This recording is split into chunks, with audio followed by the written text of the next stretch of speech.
ನಾನು ಎಲ್ಲರನ್ನು ಮ್ಯೂಟ್ ಮಾಡಿದ್ದೇನೆ. ಆಮೇಲೆ ಲಾಸ್ಟ್ ಕ್ವಶನ್ಸ್ ಇದ್ದಾಗ ಅವಾಗ ನೀವು ಅನ್ಮ್ಯೂಟ್ ಮಾಡಿಕೊಂಡು ಪ್ರಶ್ನೆ ಕೇಳ್ಬೋದು. ಸೊ ನಾನು ಸ್ಕ್ರೀನ್ ಶೇರ್ ಮಾಡಿದ್ದೇನೆ PDF. ಸೊ ನಿನ್ನೆ ಲಾಸ್ಟ್ ಕ್ಲಾಸಲ್ಲಿ ನಾವು ಎಲ್ಲಿ ನಿಲ್ಲಿಸಿದ್ವಿ ಅದನ್ನು ಮುಂದುವರಿಸ್ತಾ, ಸೊ ಈ ಪ್ಯಾರಾಗ್ರಾಫ್ವರೆಗೂ ಆಗಿತ್ತು ನಮ್ಮದು. 24ನೇ ಪೇಜ್ ಫಸ್ಟ್ ಪ್ಯಾರಾಗ್ರಾಫ್ ಕಂಪ್ಲೀಟ್ ಆಗಿದೆ. ಅದರ ಮುಂದೆಯಿಂದ ನಾವು ಇದನ್ನು ಕಂಟಿನ್ಯೂ ಮಾಡುವ. ಮರಣಕಾಲದಲ್ಲಿ ಪರಮಪ್ರಭುವನ್ನು ಕುರಿತು ಚಿಂತಿಸುವ ಮಾತ್ರದಿಂದಲೇ ಆಧ್ಯಾತ್ಮಿಕ ಜಗತ್ತನ್ನು ಪ್ರವೇಶಿಸುವುದು ಸಾಧ್ಯ ಎನ್ನುವ ಸಾಮಾನ್ಯ ತತ್ವವನ್ನು ಭಗವದ್ಗೀತೆಯು ವಿವರಿಸುತ್ತದೆ. ಯಂ ವಾಪಿ ಸ್ಮರನ್ ಭಾವಂ ತ್ಯಜತ್ಯತ್ತೆ ಕಲೇವರಂ ತಂ ತಮೇವೈತಿ ಕೌಂತೇಯ ಸದಾ ತದ್ಭಾವ ಭಾವಿತಃ. ತನ್ನ ಈಗಿನ ದೇಹವನ್ನು ಬಿಡುವಾಗ ಮನುಷ್ಯನು ಯಾವ ಭಾವವನ್ನು ಸ್ಮರಿಸುತ್ತಿರುತ್ತಾನೋ ಆ ಭಾವವನ್ನೇ ಅವನು ಖಂಡಿತವಾಗಿಯೂ ಮುಂದಿನ ಜನ್ಮದಲ್ಲಿ ಪಡೆಯುವನು. ನಾವೀಗ ಮೊದಲು ಅರ್ಥ ಮಾಡಿಕೊಳ್ಳಬೇಕಾದದ್ದು ಭೌತಿಕ ನಿಸರ್ಗವು ಭಗವಂತನ ಶಕ್ತಿಗಳಲ್ಲಿ ಒಂದರ ಅಭಿವ್ಯಕ್ತಿ ಎನ್ನುವುದನ್ನು. ವಿಷ್ಣು ಪುರಾಣದಲ್ಲಿ ಭಗವಂತನ ಸಂಪೂರ್ಣ ಶಕ್ತಿಗಳನ್ನು ನಿರೂಪಿಸಲಾಗಿದೆ. ವಿಷ್ಣು ಶಕ್ತಿ ಪರಾ ಪ್ರೋಕ್ತ ಕ್ಷೇತ್ರಜ್ಞಾಖ್ಯ ತಥಾ ಪರ ಅವಿದ್ಯಾ ಕರ್ಮ ಸಂಜ್ಞಾನ್ಯ ತೃತೀಯ ಶಕ್ತಿರಿಷ್ಯತೆ. ಭಗವಂತನಿಗೆ ನಮ್ಮ ಕಲ್ಪನೆಗೆ ನಿಲುಕದ ವಿವಿಧ ಮತ್ತು ಅಸಂಖ್ಯಾತ ಶಕ್ತಿಗಳಿವೆ. ಆದರೆ ಬಲ್ಲಿದರಾದ ಋಷಿಗಳು ಅಥವಾ ಮುಕ್ತಾತ್ಮರು ಅವುಗಳನ್ನು ಅಧ್ಯಯನ ಮಾಡಿ ಅದನ್ನು 3 ಭಾಗಗಳಾಗಿ ವಿಂಗಡಿಸಿದ್ದಾರೆ. ಎಲ್ಲ ಶಕ್ತಿಗಳು ವಿಷ್ಣು ಶಕ್ತಿಗಳು ಎಂದರೆ ವಿಷ್ಣುವಿನ ಬೇರೆ ಬೇರೆ ಶಕ್ತಿಗಳು. ಮೊದಲನೆಯ ಶಕ್ತಿ ಪರ ಎಂದರೆ ಆಧ್ಯಾತ್ಮಿಕ. ಆಗಲೇ ವಿವರಿಸಿದಂತೆ ಜೀವಿಗಳು ಸಹ ಉತ್ತಮ ಶಕ್ತಿಗೆ ಸೇರಿದವರು. ಇತರ ಶಕ್ತಿಗಳು ಅಥವಾ ಭೌತಿಕ ಶಕ್ತಿಗಳು ತಾಮಸ ಗುಣಕ್ಕೆ ಸೇರಿದವು. ಮರಣಕಾಲದಲ್ಲಿ ನಾವು ಈ ಭೌತಿಕ ಜಗತ್ತಿನ ಅಪರಾಶಕ್ತಿಯಲ್ಲಿ ಉಳಿಯಬಹುದು, ಇಲ್ಲವೇ ಈ ಶಕ್ತಿಯನ್ನು ಆಧ್ಯಾತ್ಮಿಕ ಜಗತ್ತಿಗೆ ವರ್ಗಾಯಿಸಬಹುದು. ಆದುದರಿಂದ ಭಗವದ್ಗೀತೆಯಲ್ಲಿ ಹೀಗೆ ಹೇಳಿದೆ, ಯಂ ವಾಪಿ ಸ್ಮರನ್ ಭಾವಂ ತ್ಯಜತ್ತಂತೆ ಕಲೇವರಂ ತಂ ತಮೈವೈತಿ ಕೌಂತೇಯ ಸದಾ ತದ್ಭಾವ ಭಾವಿತಃ. ತನ್ನ ಈಗಿನ ದೇಹವನ್ನು ಬಿಡುವಾಗ ಮನುಷ್ಯನು ಯಾವ ಭಾವವನ್ನು ಸ್ಮರಿಸುತ್ತಿರುತ್ತಾನೋ ಆ ಭಾವವನ್ನೇ ಅವನು ಖಂಡಿತವಾಗಿಯೂ ಮುಂದಿನ ಜನ್ಮದಲ್ಲಿ ಪಡೆಯುವನು. ಸೊ ಇದಕ್ಕೂ ಹಿಂದೆ ನಾವು ನೋಡಿದ್ವಿ,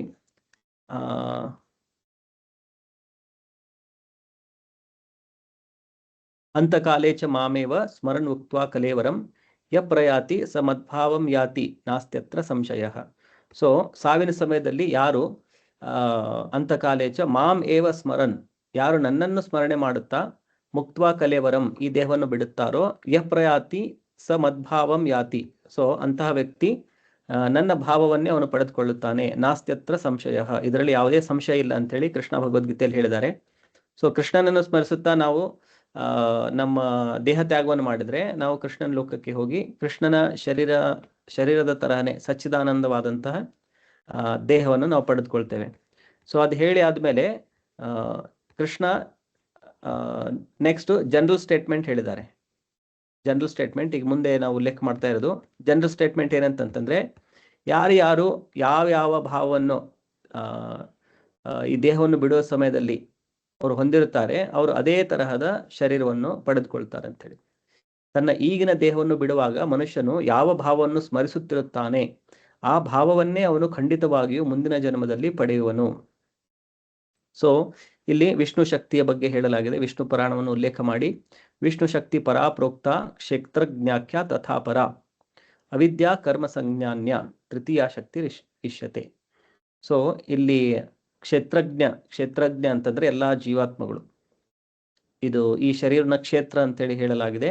ಸೊ ಆ ಕ್ಷೇತ್ರದ ಜ್ಞಾನ ಇರುವವನು ಕ್ಷೇತ್ರಜ್ಞ ಅಂದ್ರೆ ಆತ್ಮ. ಸೊ ಆತ್ಮಕ್ಕೆ ಈ ಶರೀರದಲ್ಲಿ ಏನೇನಾಗ್ತಾ ಇದೆ ಅದರದ್ದೆಲ್ಲ ಜ್ಞಾನ ಇದೆ. ಸೊ ಈ ಶರೀರವನ್ನು ಕ್ಷೇತ್ರಕ್ಕೆ ಹೋಲಿಸಿ ಆ ಕ್ಷೇತ್ರಜ್ಞ ಅನ್ನೋದು ಆತ್ಮವನ್ನು ಕ್ಷೇತ್ರಜ್ಞ ಅಂತೇಳಿ ಹೇಳಿದ್ದಾರೆ. ಅದೇ ತರ ಕ್ಷೇತ್ರಜ್ಞಂ ಚಾಪಿ ಮಾಂ ವಿದ್ಯೆ ಅಂತೇಳಿ ಕೃಷ್ಣ ಮತ್ತೊಂದು ಅಧ್ಯಾಯದಲ್ಲಿ ಹೇಳ್ತಾರೆ, ನಾನು ಕೂಡ ಈ ಕ್ಷೇತ್ರದ ಕ್ಷೇತ್ರಜ್ಞನಾಗಿದ್ದೇನೆ. ಅಂದ್ರೆ ಈ ಶರೀರದಲ್ಲಿ ಏನೇನಾಗ್ತಾ ಇದೆ ನನಗೂ ಕೂಡ ಗೊತ್ತಿದೆ ಅಂತೇಳಿ ಹೇಳ್ತಾರೆ. ಸೊ ಇದು ಒಂದೇ ಶರೀರ ಅಲ್ಲ, ಎಲ್ಲಾ ಕ್ಷೇತ್ರಗಳಲ್ಲಿ ಸರ್ವಕ್ಷೇತ್ರೇಶು ಭಾರತ ಕ್ಷೇತ್ರಜ್ಞಂ ಚಾಪಿ ಮಾಂ ವಿದ್ಯೆ ಸರ್ವಕ್ಷೇತ್ರೇಶು ಭಾರತ. ಸೊ ನಾವು ಇಂಡಿವಿಜುವಲ್ ಒಬ್ಬ ಪ್ರತ್ಯೇಕ ಜೀವಾತ್ಮ ಆಗಿರೋದ್ರಿಂದ ನಮಗೆ ಕೇವಲ ನಮ್ಮ ಶರೀರದ ಆಗು ಹೋಗುಗಳ ಜ್ಞಾನ ಅಷ್ಟೇ ಇರುತ್ತೆ. ಸೊ ನಮ್ಮ ಶರೀರದಲ್ಲಿ ಏನಾಗ್ತಾ ಇದೆ, ನಮ್ಮ ಮನಸ್ಸಿನಲ್ಲಿ ಏನಾಗ್ತಾ ಇದೆ, ನಮಗೆ ಕೇವಲ ಅದರದಷ್ಟೇ ಜ್ಞಾನ ಇರುತ್ತೆ. ಬೇರೆ ಒಬ್ಬ ವ್ಯಕ್ತಿಯ ಶರೀರದಲ್ಲಿ, ಬೇರೆ ಒಬ್ಬ ವ್ಯಕ್ತಿಯ ಮನಸ್ಸಿನಲ್ಲಿ ಏನಾಗ್ತಾ ಇದೆ ಅದರ ಜ್ಞಾನ ನಮ್ಗೆ ಇರುವುದಿಲ್ಲ. ಯಾಕಂದ್ರೆ ನಾವು ಈ ಒಂದು ಕ್ಷೇತ್ರಕ್ಕೆ ಸೀಮಿತವಾಗಿದೆ. ಆದರೆ ಕೃಷ್ಣನು ಪರಮಾತ್ಮನ ರೂಪದಲ್ಲಿ ಎಲ್ಲಾ ಕ್ಷೇತ್ರಗಳಲ್ಲೂ ವಾಸವಾಗಿದ್ದಾನೆ. ಸೊ ಅದರಿಂದಾಗಿ ಕೃಷ್ಣ ಹೇಳೋದು, ಕ್ಷೇತ್ರಜ್ಞಂ ಚಾಪಿ ಮಾಂ ವಿದ್ಧಿ ಸರ್ವಕ್ಷೇತ್ರೇಶು ಭಾರತ. ಎಲ್ಲಾ ಕ್ಷೇತ್ರಗಳಲ್ಲಿ, ಎಲ್ಲಾ ಜೀವಿಗಳೆಲ್ಲ ದೇಹಗಳಲ್ಲಿ ಕೂಡ ನಾನು ಪರಮಾತ್ಮನಾಗಿ ಇರೋದ್ರಿಂದ ಎಲ್ಲಾ ಕ್ಷೇತ್ರಗಳ ಜ್ಞಾನ ನನಗೆ ಇದೆ ಅಂತೇಳಿ ಕೃಷ್ಣ ಭಗವದ್ಗೀತೆಯಲ್ಲಿ ಹೇಳ್ತಾರೆ. ಸೊ ಇಲ್ಲಿ ಕ್ಷೇತ್ರಜ್ಞ ಅನ್ನೋದು ಒಂದು ಶಕ್ತಿ, ಅದು ಜೀವಾತ್ಮಗಳು. ಅದು ಬಿಟ್ರೆ ಅವಿದ್ಯಾ ಕರ್ಮ ಸಂಜ್ಞಾನಂ ತೃತೀಯ ಶಕ್ತಿ ರಿಷ್ಯತೆ. ಸೊ ಕೃಷ್ಣನಿಗೆ ನಮಗೆ ಕಲ್ಪನೆಗೂ ನಾವು ನಿಲುಕಿಸ್ಲಿಕ್ಕೆ ಆಗಲ್ಲ, ಅಷ್ಟು ವಿವಿಧ ಪ್ರಕಾರದ ಅಸಂಖ್ಯಾತ ಶಕ್ತಿಗಳಿವೆ ಕೃಷ್ಣನಲ್ಲಿ. ಆದರೆ ಋಷಿಗಳು ಮತ್ತು ಮುಕ್ತಾತ್ಮರು ಅವುಗಳ ಅಧ್ಯಯನ ಮಾಡಿ ಅದನ್ನು 3 ಭಾಗಗಳಾಗಿ ವಿಂಗಡಿಸಿದ್ದಾರೆ. ಸೊ ಒಂದು ಪರಾಶಕ್ತಿ, ಇನ್ನೊಂದು ಅಪರಾಶಕ್ತಿ,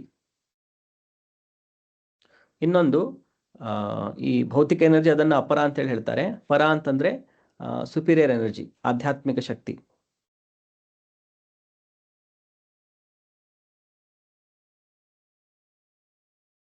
ಸೊ ಮರಣ ಕಾಲದಲ್ಲಿ ನಾವು ಈ ಭೌತಿಕ ಜಗತ್ತಿನಲ್ಲಿ ಅಪರಾಶಕ್ತಿಯಲ್ಲಿ ಉಳಿಯಬಹುದು, ಇಲ್ಲವೇ ನಾವು ಆಧ್ಯಾತ್ಮಿಕ ಶಕ್ತಿಗೆ ನಮ್ಮನ್ನು ನಾವು ವರ್ಗಾಯಿಸಿಕೊಳ್ಳಬಹುದು. ಸೊ ಜೀವಾತ್ಮ ಏನಿದೆ, ಇದು ಡೆತ್ ಏನಿದೆ ಅಲ್ವಾ, ಮರಣಕಾಲ ಏನಿದೆ, ಅದಕ್ಕೆ ಒಂದು ಕ್ರೂಷಿಯಲ್, ತುಂಬಾ ಕ್ರೂಷಿಯಲ್ ಆಗಿರುವಂಥ ಸಮಯ. ಯಾಕಂದ್ರೆ ಆ ಸಮಯ ಮುಂದಿನ ಶರೀರವನ್ನು ನಿರ್ಧಾರ ಮಾಡುತ್ತೆ.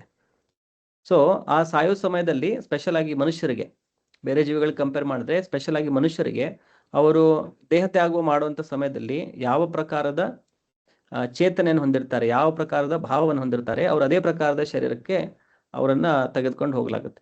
ಸೊ ಇದು ಯಾವ ಥರ ಆಗುತ್ತೆ ಅಂತಂದ್ರೆ, ನಾವು ಯಾವ ಥರ ನಮ್ಮ ಜೀವನ ನಡೆಸಿದ್ದೇವೆ ಅದೇ ಥರದ ವಿಚಾರಗಳು ಕೊನೆ ಕಾಲದಲ್ಲೂ ಕೂಡ ನಮಗೆ ಬರುತ್ತೆ. ನಾನು ಇಡೀ ಜೀವನ ಕೇವಲ ಇಂದ್ರಿಯ ತೃಪ್ತಿಯಲ್ಲಿ ನಡೆಸಿ ಲಾಸ್ಟಿಗೆ ಸಾಯೋ ಸಮಯದಲ್ಲಿ ನಾನು ಕೃಷ್ಣನ ನೆನಪು ಮಾಡ್ತೇನೆ ಅಂತಂದ್ರೆ ಅದು ಸಾಧ್ಯವಿಲ್ಲ. ಸೊ ಕೃಷ್ಣನನ್ನು ನಾವು ಕೊನೆಯ ಸಮಯದಲ್ಲಿ ನೆನಪಿಸ್ಬೇಕಂತಂದ್ರೆ ಅದ್ರ ಪ್ರಾಕ್ಟೀಸನ್ನು ನಾವು ಈಗಿಂದನೇ ಶುರು ಮಾಡಬೇಕು. ಈಗಿಂದನೇ ನಾವು ಇಡೀ ದಿನ ನಾವು ಎಷ್ಟು ಸಮಯ ನಾವು ಕೃಷ್ಣನನ್ನು ನೆನೆಸ್ತೇವೆ ಕೆಲಸ ಮಾಡ್ತಾ ಮಾಡ್ತಾ. ಸೊ ಅದನ್ನು ನಾವು ಸ್ಟಡಿ ಮಾಡಿದ್ರೆ ನಾವೀಗ ಎಷ್ಟು ಪ್ರೋಗ್ರೆಸ್ ಮಾಡಿದ್ವಿ ಅಂತೇಳಿ ನಮಗೆ ಗೊತ್ತಾಗುತ್ತೆ. ಯಾಕಂದ್ರೆ ಭಗವದ್ಗೀತೆಯಲ್ಲಿ ಕೃಷ್ಣ ಹೇಳೋದು, ಆಲ್ವೇಸ್ ಥಿಂಕ್ ಆಫ್ ಮೀ, ಮನ್ಮನ, ಯಾವಾಗಲೂ ನನ್ನ ಮನನೇ, ನನ್ನ ಚಿಂತೆಯನ್ನು ಮಾಡ್ತಾ ಇರು ಅಂತ ಹೇಳಿದ್ದಾರೆ. ಆಮೇಲೆ ಅರ್ಜುನನಿಗೆ ಕೃಷ್ಣ ಉಪದೇಶ ಮಾಡಿದ್ದು ಕೂಡ ಲಾಸ್ಟಲ್ಲಿ, ತಸ್ಮಾತ್ ಸರ್ವೇಷು ಕಾಲೇಶು ಮಾಂ ಅನುಸ್ಮರ ಯುದ್ಧಚ. ಸರ್ವಕಾಲದಲ್ಲಿ, ಸರ್ವೇಷು ಕಾಲೇಶು ಮಾಂ ಅನುಸ್ಮರ, ನನ್ನನ್ನು ಸ್ಮರಣೆ ಮಾಡುತ್ತಾ ಯುದ್ಧ ಮಾಡು ಅಂಥೇಳಿ. ಸೊ ಅದು ಕೃಷ್ಣನ ಉಪದೇಶ. ಸೊ ಆ ಥರ ಮಾಡಿದ್ರೆ ಏನಾಗುತ್ತೆ, ನಾವು ಇಡೀ ಜೀವನವನ್ನು ನಾವು ಈ ಥರ ಪ್ರಾಕ್ಟೀಸ್ ಮಾಡಿದ್ದೇವೆ. ಯಾವುದೇ ಕಾರ್ಯಗಳನ್ನು ಮಾಡ್ತಾ ಇದ್ರು ಕೃಷ್ಣನನ್ನು ನೆನೆಸ್ತಾ ಇರೋದು. ಆ ಪ್ರಾಕ್ಟೀಸ್ ಮಾಡಿ ಮಾಡಿ ಕೊನೆಯ ಸಮಯದಲ್ಲಿ ನಾವು ದೇಹ ತ್ಯಾಗ ಮಾಡುವಾಗ ಕೂಡ ನ್ಯಾಚುರಲ್ ಆಗಿ ನಾವು ಭಗವಂತನ ಸ್ಮರಣೆಯನ್ನು ಮಾಡ್ತೇವೆ. ಆವಾಗ ನಾವು ಕೃಷ್ಣನ ಜಗತ್ತಿಗೆ ಹೋಗೋದು ಗ್ಯಾರಂಟಿ ಆಗುತ್ತೆ. ಸೊ ಇಡೀ ಭಗವದ್ಗೀತೆಯಲ್ಲಿ ಕೃಷ್ಣನ ಉಪದೇಶದ ಸಾರ ಅಂತಂತಂದ್ರೆ, ಯಾವಾಗಲೂ ಕೃಷ್ಣನ ಚಿಂತನೆಯನ್ನು ಮಾಡ್ತಾ ಇರಬೇಕು. ಅದು ಸರ್ವಗುಹ್ಯತಮಂ ಅಂಥೇಳಿ ಅದನ್ನು ಹೇಳಿದಾರೆ. ಪರಮಂ ವಚಃ, ಲಾಸ್ಟ್ 18ನೇ ಅಧ್ಯಾಯದಲ್ಲಿ ಹೇಳ್ತಾರೆ. ಎಲ್ಲ ಉಪದೇಶಗಳನ್ನು ಮಾಡಿ ಆದ್ಮೇಲೆ, ಸರ್ವಗುಹ್ಯತಮಂ ಭೂಯಃ ಶೃಣು ಮೇ ಪರಮಂ ವಚಃ. ಮತ್ತೆ ನಾನು ನನ್ನ ಪರಮವಚನವನ್ನು ಸರ್ವಗುಹ್ಯತಮವಾಗಿರೋದನ್ನು ನಾನು ಹೇಳ್ತಾ ಇದ್ದೇನೆ ಅಂತೇಳಿ ನೆಕ್ಸ್ಟ್ ಹೇಳೋದು, ಮನ್ಮನ ಬಹುಮದ್ ಭಕ್ತೋ ಮದ್ಯಾಜಿ ಮಾಂ ನಮಸ್ಕುರು ಅಂತೇಳಿ. ಯಾವಾಗಲೂ ನನ್ನ ಚಿಂತನೆ ಮಾಡ್ತಾ ಇರು, ನನ್ನ ಭಕ್ತನಾಗು, ನನಗೆ ನಮಸ್ಕಾರಗಳನ್ನು ಮಾಡು, ಮದ್ಯಾಜಿ ಮಾಂ ನಮಸ್ಕುರು, ನನ್ನ ಸೇವೆಯನ್ನು ಮಾಡು. ಸೊ ಈ ತರ ಕೃಷ್ಣ ಇದು ಪರಮ ಗುಹ್ಯವಾಗಿರುವಂತ ಸಂದೇಶ ಅಂತೇಳಿ ಹೇಳ್ತಾರೆ, ವಚನ ಅಂತೇಳಿ ಹೇಳ್ತಾರೆ. ಸೊ ಇಲ್ಲಿ ಕೂಡ ಅದನ್ನೇ ಹೇಳಲಾಗಿದೆ. ಸೊ ಯಂ ವಾಪಿ ಸ್ಮರಣ್ ಭಾವಂ ತ್ಯಜತಿ ಅಂತೆ ಕಲೇವರಂ ತಮ್ ತಮೇವೈತಿ ಕೌಂತೆಯ ಸದಾ ತದ್ಭಾವ ಭಾವಿತಃ. ಸೊ ಈ ಕಲೇವರ ಅಂದ್ರೆ ಈ ದೇಹವನ್ನು ನಾವು ತ್ಯಾಗ ಮಾಡಬೇಕಾದ್ರೆ, ತ್ಯಜಂತೆ ಅಂತೆ ಕಲೇವರಂ, ನಾವು ಯಾವ ಸ್ಮರಣೆಯನ್ನು ಮಾಡ್ತೇವೆ, ಯಾವ ಪ್ರಕಾರದ ನಮ್ಮ ಭಾವ ಇರುತ್ತೆ, ನಾವು ಅದೇ ತರಹದ ಶರೀರವನ್ನು ಪಡೆದುಕೊಳ್ತೇವೆ. ಸೊ ನಾವು ಮತ್ತೆ ಈ ಭೌತಿಕ ಸಂಸಾರದಲ್ಲೇ ಇನ್ನೊಂದು ಭೌತಿಕ ಶರೀರವನ್ನು ಪಡೆದುಕೊಳ್ಬಹುದು, ಅಥವಾ ನಾವು ಆಧ್ಯಾತ್ಮಿಕ ಜಗತ್ತಿಗೆ ಹೋಗಿ ಒಂದು ಆಧ್ಯಾತ್ಮಿಕ ಶರೀರವನ್ನು ಡೆವಲಪ್ ಮಾಡ್ಕೋಬಹುದು, ಆಧ್ಯಾತ್ಮಿಕ ಶರೀರವನ್ನು ಪಡೆದುಕೊಳ್ಬಹುದು. ಸೊ ಅದೆಲ್ಲ ಡಿಸೈಡ್ ಆಗೋದು ಸಾವಿನ ಸಮಯದಲ್ಲಿ. ಬದುಕಿನಲ್ಲಿ ಐಹಿಕ ಶಕ್ತಿ ಅಥವಾ ಆಧ್ಯಾತ್ಮಿಕ ಶಕ್ತಿ ಎರಡರಲ್ಲಿ ಒಂದನ್ನು ಕುರಿತು ಯೋಚಿಸುವುದು ನಮ್ಮ ಅಭ್ಯಾಸ. ನಮ್ಮ ಚಿಂತನೆಯನ್ನು ಐಹಿಕ ಶಕ್ತಿಯಿಂದ ಆಧ್ಯಾತ್ಮಿಕ ಶಕ್ತಿಗೆ ಕೊಂಡೊಯ್ಯುವುದು ಹೇಗೆ ಸಾಧ್ಯ? ನಮ್ಮ ಯೋಚನೆಗಳಲ್ಲಿ ಐಹಿಕ ಶಕ್ತಿಯನ್ನು ತುಂಬಿಸುವ ಹಲವಾರು ಬರೆಹಗಳಿವೆ. ವೃತ್ತಪತ್ರಿಕೆಗಳು, ನಿಯತಕಾಲಿಕಗಳು, ಕಾದಂಬರಿಗಳು ಇತ್ಯಾದಿ. ಈ ಬರೆಹಗಳಲ್ಲಿ ಮುಳುಗಿರುವ ನಮ್ಮ ಚಿಂತನೆಯನ್ನು ವೈದಿಕ ಸಾಹಿತ್ಯಕ್ಕೆ ಏರಿಸಬೇಕು. ಆದುದರಿಂದ ಮಹರ್ಷಿಗಳು ಪುರಾಣಗಳಂತಹ ಅನೇಕ ವೈದಿಕ ಬರೆಹಗಳನ್ನು ರಚಿಸಿದ್ದಾರೆ. ಪುರಾಣಗಳು ಕಟ್ಟುಕಥೆಗಳಲ್ಲ, ಅವು ಚಾರಿತ್ರಿಕ ದಾಖಲೆಗಳು. ಚೈತನ್ಯ ಚರಿತಾಮೃತದಲ್ಲಿ ಈ ಕೆಳಗಿನ ಶ್ಲೋಕವಿದೆ. ಮಾಯಾಮುಗ್ಧ ಜೀವೇರ ನಾಹಿ ಸ್ವತಃ ಕೃಷ್ಣ ಜ್ಞಾನ, ಜೀವೇರ ಕೃಪಾ ಕೈಲ ಕೃಷ್ಣ ವೇದ ಪುರಾಣ. ವಿಸ್ಮೃತಿಗೊಂಡ ಜೀವಿಗಳು ಅಥವಾ ಬದ್ಧ ಆತ್ಮರು ಭಗವಂತನೊಡನೆ ತಮ್ಮ ಸಂಬಂಧವನ್ನು ಮರೆತಿರುತ್ತಾರೆ. ಐಹಿಕ ಚಟುವಟಿಕೆಗಳನ್ನು ಕುರಿತು ಯೋಚನೆ ಮಾಡುವುದರಲ್ಲಿ ತನ್ಮಯರಾಗಿರುತ್ತಾರೆ. ಅವರ ಯೋಚನಾ ಶಕ್ತಿಯನ್ನು ಆಧ್ಯಾತ್ಮಿಕ ಗಗನಕ್ಕೆ ಏರಿಸಲು ಕೃಷ್ಣ ದ್ವೈಪಾಯನ ವ್ಯಾಸರು ಹಲವಾರು ವೈದಿಕ ಕೃತಿಗಳನ್ನು ಕೊಟ್ಟಿದ್ದಾರೆ. ಮೊದಲು ಅವರು ವೇದಗಳನ್ನು 4 ಭಾಗ ಮಾಡಿದರು. ಅನಂತರ ಅವುಗಳನ್ನು ಪುರಾಣಗಳಲ್ಲಿ ವಿವರಿಸಿದರು ಮತ್ತು ಅಷ್ಟು ಸಮರ್ಥವಿಲ್ಲದಿರುವವರಿಗಾಗಿ ಮಹಾಭಾರತವನ್ನು ಬರೆದರು. ಮಹಾಭಾರತದಲ್ಲಿ ಭಗವದ್ಗೀತೆಯನ್ನು ಅಳವಡಿಸಿದರು. ಅನಂತರ ವೈದಿಕ ಸಾಹಿತ್ಯವನ್ನೆಲ್ಲ ವೇದಾಂತ ಸೂತ್ರದಲ್ಲಿ ಸಂಗ್ರಹಿಸಿದರು. ಮುಂದಿನ ಮಾರ್ಗದರ್ಶನಕ್ಕಾಗಿ ವೇದಾಂತ ಸೂತ್ರಕ್ಕೆ ನಿಜ ಭಾಷ್ಯ ರೂಪವಾಗಿ ವ್ಯಾಸರು ಶ್ರೀಮದ್ ಭಾಗವತನ್ನು ರಚಿಸಿದರು. ನಾವು ನಮ್ಮ ಮನಸ್ಸುಗಳನ್ನು ಈ ವೈದಿಕ ಸಾಹಿತ್ಯದ ಕೃತಿಗಳನ್ನು ಓದುವುದರಲ್ಲಿ ತೊಡಗಿಸಬೇಕು. ಲೌಕಿಕರು ವೃತ್ತಪತ್ರಿಕೆಗಳನ್ನು, ನಿಯತಕಾಲಿಕೆಗಳನ್ನು ಮತ್ತಿತರ ಎಷ್ಟೋ ಲೌಕಿಕ ಬರಹಗಳನ್ನು ಓದುವುದರಲ್ಲಿ ಮನಸ್ಸನ್ನು ತೊಡಗಿಸುವಂತೆ ನಾವು ವೇದವ್ಯಾಸರು ನಮಗೆ ಕೊಟ್ಟಿರುವ ಈ ಕೃತಿಗಳನ್ನು ಓದಬೇಕು. ಈ ರೀತಿಯಲ್ಲಿ ಮರಣಕಾಲದಲ್ಲಿ ಭಗವಂತನನ್ನು ಸ್ಮರಿಸುವುದು ನಮಗೆ ಸಾಧ್ಯವಾಗುತ್ತದೆ. ಭಗವಂತನು ಸೂಚಿಸುವ ಮಾರ್ಗ ಇದೊಂದೇ, ಇದರಲ್ಲಿ ಸಂದೇಹವೇ ಇಲ್ಲ ಎಂದು ಹೇಳಿ ಇದರ ಪರಿಣಾಮವನ್ನು ಕುರಿತು ಅವನು ಖಂಡಿತವಾದ ಭರವಸೆಯನ್ನು ಕೊಟ್ಟಿದ್ದಾನೆ. ಸೊ ಇಲ್ಲಿ ಎಕ್ಸ್ಪ್ಲೇನ್ ಮಾಡಿರೋದು, ಈಗ ನಮ್ದು ಪ್ರೆಸೆಂಟ್ ಸಿಚುವೇಶನ್, ಈಗಿನ ಸ್ಥಿತಿ ಹೇಗಿದೆ ಅಂತಂದ್ರೆ, ನಮ್ಮ ಮನಸ್ಸಿನಲ್ಲಿ ಯಾವಾಗಲೂ ಈ ಭೌತಿಕ ಜಗತ್ತಿಗೆ ಸಂಬಂಧಪಟ್ಟಂತ ವಿಚಾರಗಳೇ ಬರ್ತಾ ಇರುತ್ತೆ. ಯಾಕಂದ್ರೆ ನಾವು ಅದರಲ್ಲೇ ಈಗ ಮುಳುಗಿ ಹೋಗ್ಬಿಟ್ಟಿದ್ದೇವೆ. ಆಮೇಲೆ ಇನ್ನೊಂದು ಏನಂತಂದ್ರೆ, ನಾವು ಹಲವಾರು ಈ ಭೌತಿಕ ವಸ್ತುಗಳನ್ನು ಕುರಿತಿರುವಂತ ನ್ಯೂಸ್ ಪೇಪರ್ಸ್, ವೃತ್ತಪತ್ರಿಕೆಗಳು, ನಿಯತಕಾಲಿಕಗಳು, ಕಾದಂಬರಿಗಳು, ಇದರಲ್ಲೇ ನಾವು ನಮ್ಮನ್ನು ತೊಡಗಿಸ್ಕೊಂಡಿರ್ತೇವೆ. ಆಮೇಲೆ ಈಗೆಲ್ಲ ಸೋಷಿಯಲ್ ಮೀಡಿಯಾ ಅಂತೇಳಿ ಬಂದ್ಬಿಟ್ಟು, ಈಗ ಯೂಟ್ಯೂಬ್ ಆಗಲಿ ಅಥವಾ ಇನ್ಸ್ಟಾಗ್ರಾಮ್, ಫೇಸ್ಬುಕ್, ಅದರಲ್ಲೆಲ್ಲ ಅದನ್ನು ನೋಡಿ ನೋಡಿ ನೋಡಿ ಏನಾಗುತ್ತೆ, ನಮ್ಮ ಮನಸ್ಸು ಕೇವಲ ಭೌತಿಕ ವಿಚಾರಗಳಿಂದನೇ ತುಂಬ್ಕೊಂಡು ಬಿಟ್ಟಿರುತ್ತೆ. ಸೊ ಈ ಭೌತಿಕ ವಿಚಾರಗಳಿಂದ ನಮ್ಮ ಮನಸ್ಸನ್ನು ನಾವು ಆಧ್ಯಾತ್ಮಿಕ ವಿಚಾರದ ಕಡೆಗೆ ನಾವು ಕರೆದೊಯ್ಯಬೇಕಂತಂದ್ರೆ, ನಾವು ಏನು ನಮ್ಮದು ಓದುವಂಥ, ಕೇಳುವಂಥ ಪ್ರವೃತ್ತಿ ಇದೆ, ಅದನ್ನು ನಾವು ವೈದಿಕ ಸಾಹಿತ್ಯದ ಕಡೆಗೆ ನಾವು ಅದನ್ನು ಡೈವರ್ಟ್ ಮಾಡಬೇಕು. ಸೊ ಅದರ ಸಲುವಾಗಿ ಮಹರ್ಷಿಗಳು ಪುರಾಣಗಳಂತಹ ಅನೇಕ ವೈದಿಕ ಬರಹಗಳನ್ನು ರಚಿಸಿದ್ದಾರೆ. ಆಮೇಲೆ ಭಗವಂತನ ಬಗ್ಗೆ ತಿಳಿದುಕೋಬೇಕಂತಂದ್ರೆ ಈ ವೈದಿಕ ಸಾಹಿತ್ಯವನ್ನು ಬಿಟ್ಟರೆ ಬೇರೆ ಯಾವುದೇ ಮಾರ್ಗವಿಲ್ಲ.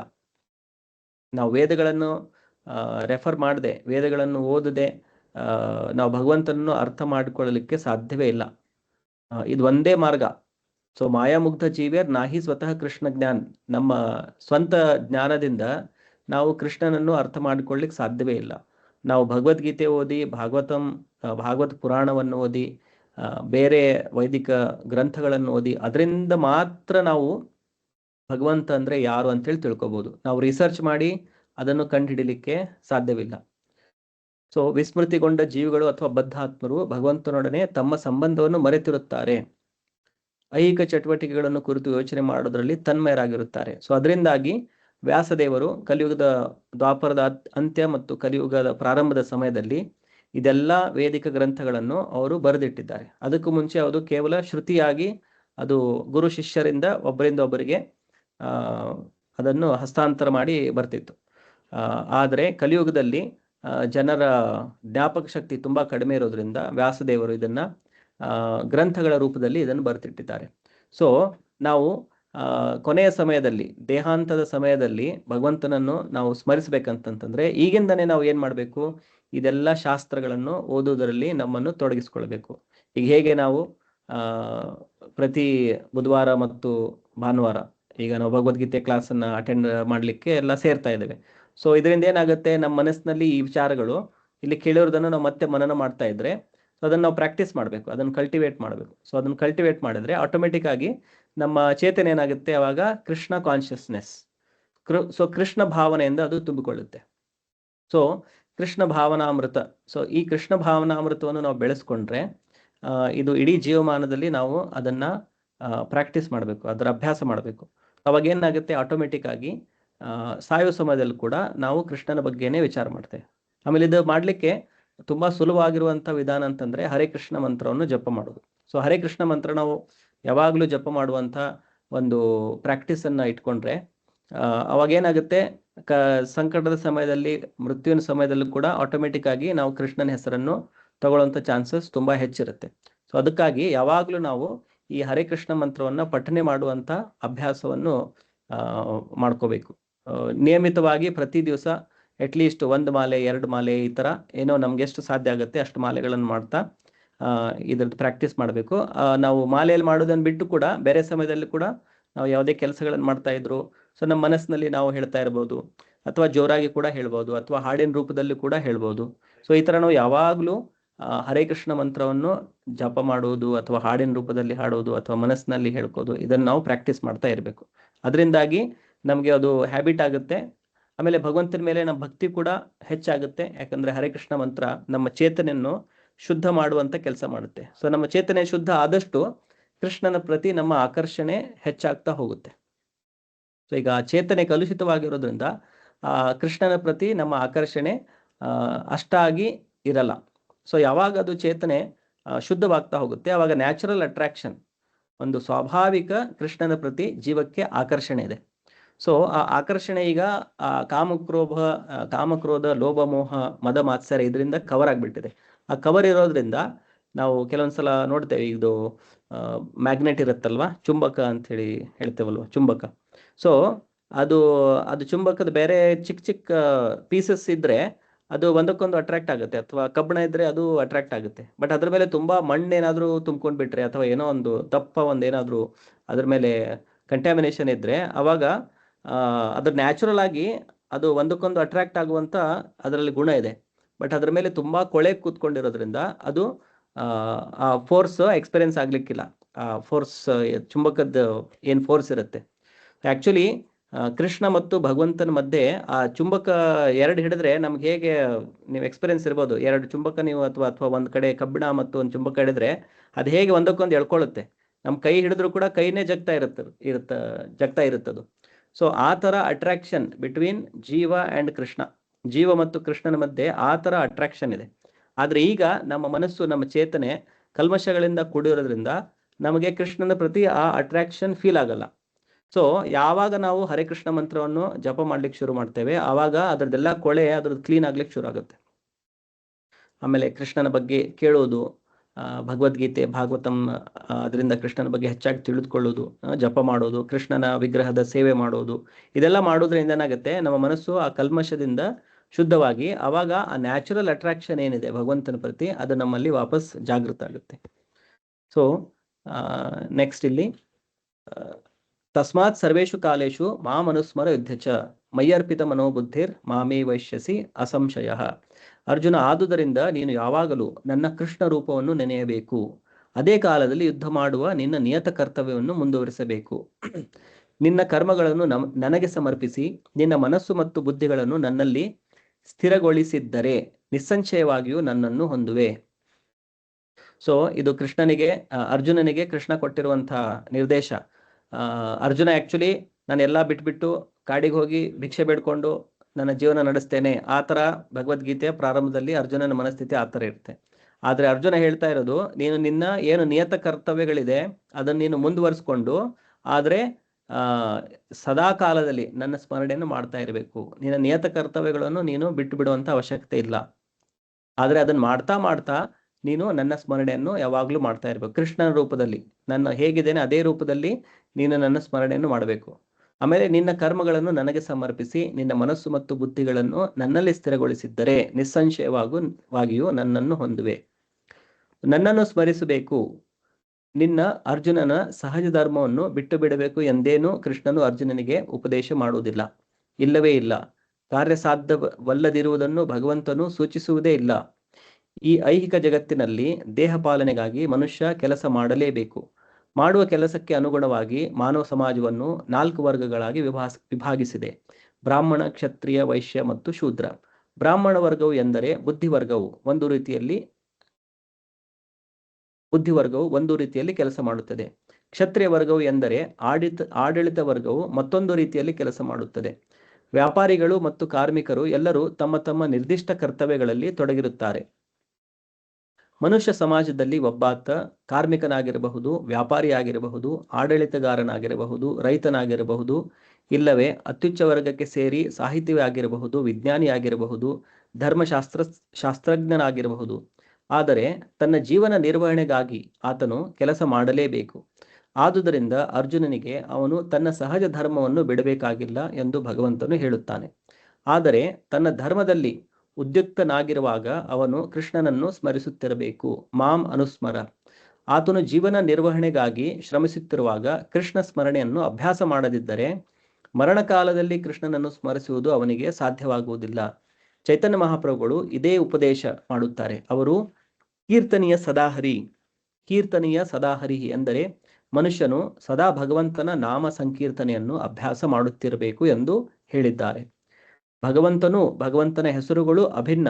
ಆದುದರಿಂದ ಶ್ರೀಕೃಷ್ಣನು ಅರ್ಜುನನಿಗೆ ನೀಡಿದ ನನ್ನನ್ನು ಸ್ಮರಿಸುತ್ತಿರು ಎನ್ನುವ ಆದೇಶವು ಚೈತನ್ಯ ಮಹಾಪ್ರಭುಗಳು ಸದಾ ಕೃಷ್ಣನ ಹೆಸರುಗಳನ್ನು ಸಂಕೀರ್ತನೆ ಮಾಡುತ್ತಿರುವ ಎನ್ನುವ ಆದೇಶವು ಬೇರೆ ಬೇರೆಯಲ್ಲ.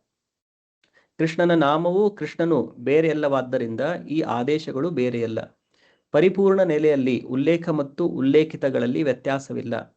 ಆದುದರಿಂದ ನಾವು ಸದಾ ಭಗವಂತನನ್ನು ಸ್ಮರಿಸುವುದು ಸಾಧ್ಯವಾಗುವಂತೆ ಅವನ ನಾಮಗಳ ಸಂಕೀರ್ತನೆಯನ್ನು ಮಾಡುತ್ತಾ ನಮ್ಮ ಬದುಕಿನ ಕರ್ಮಗಳನ್ನು ರೂಪಿಸಿಕೊಳ್ಳಬೇಕು.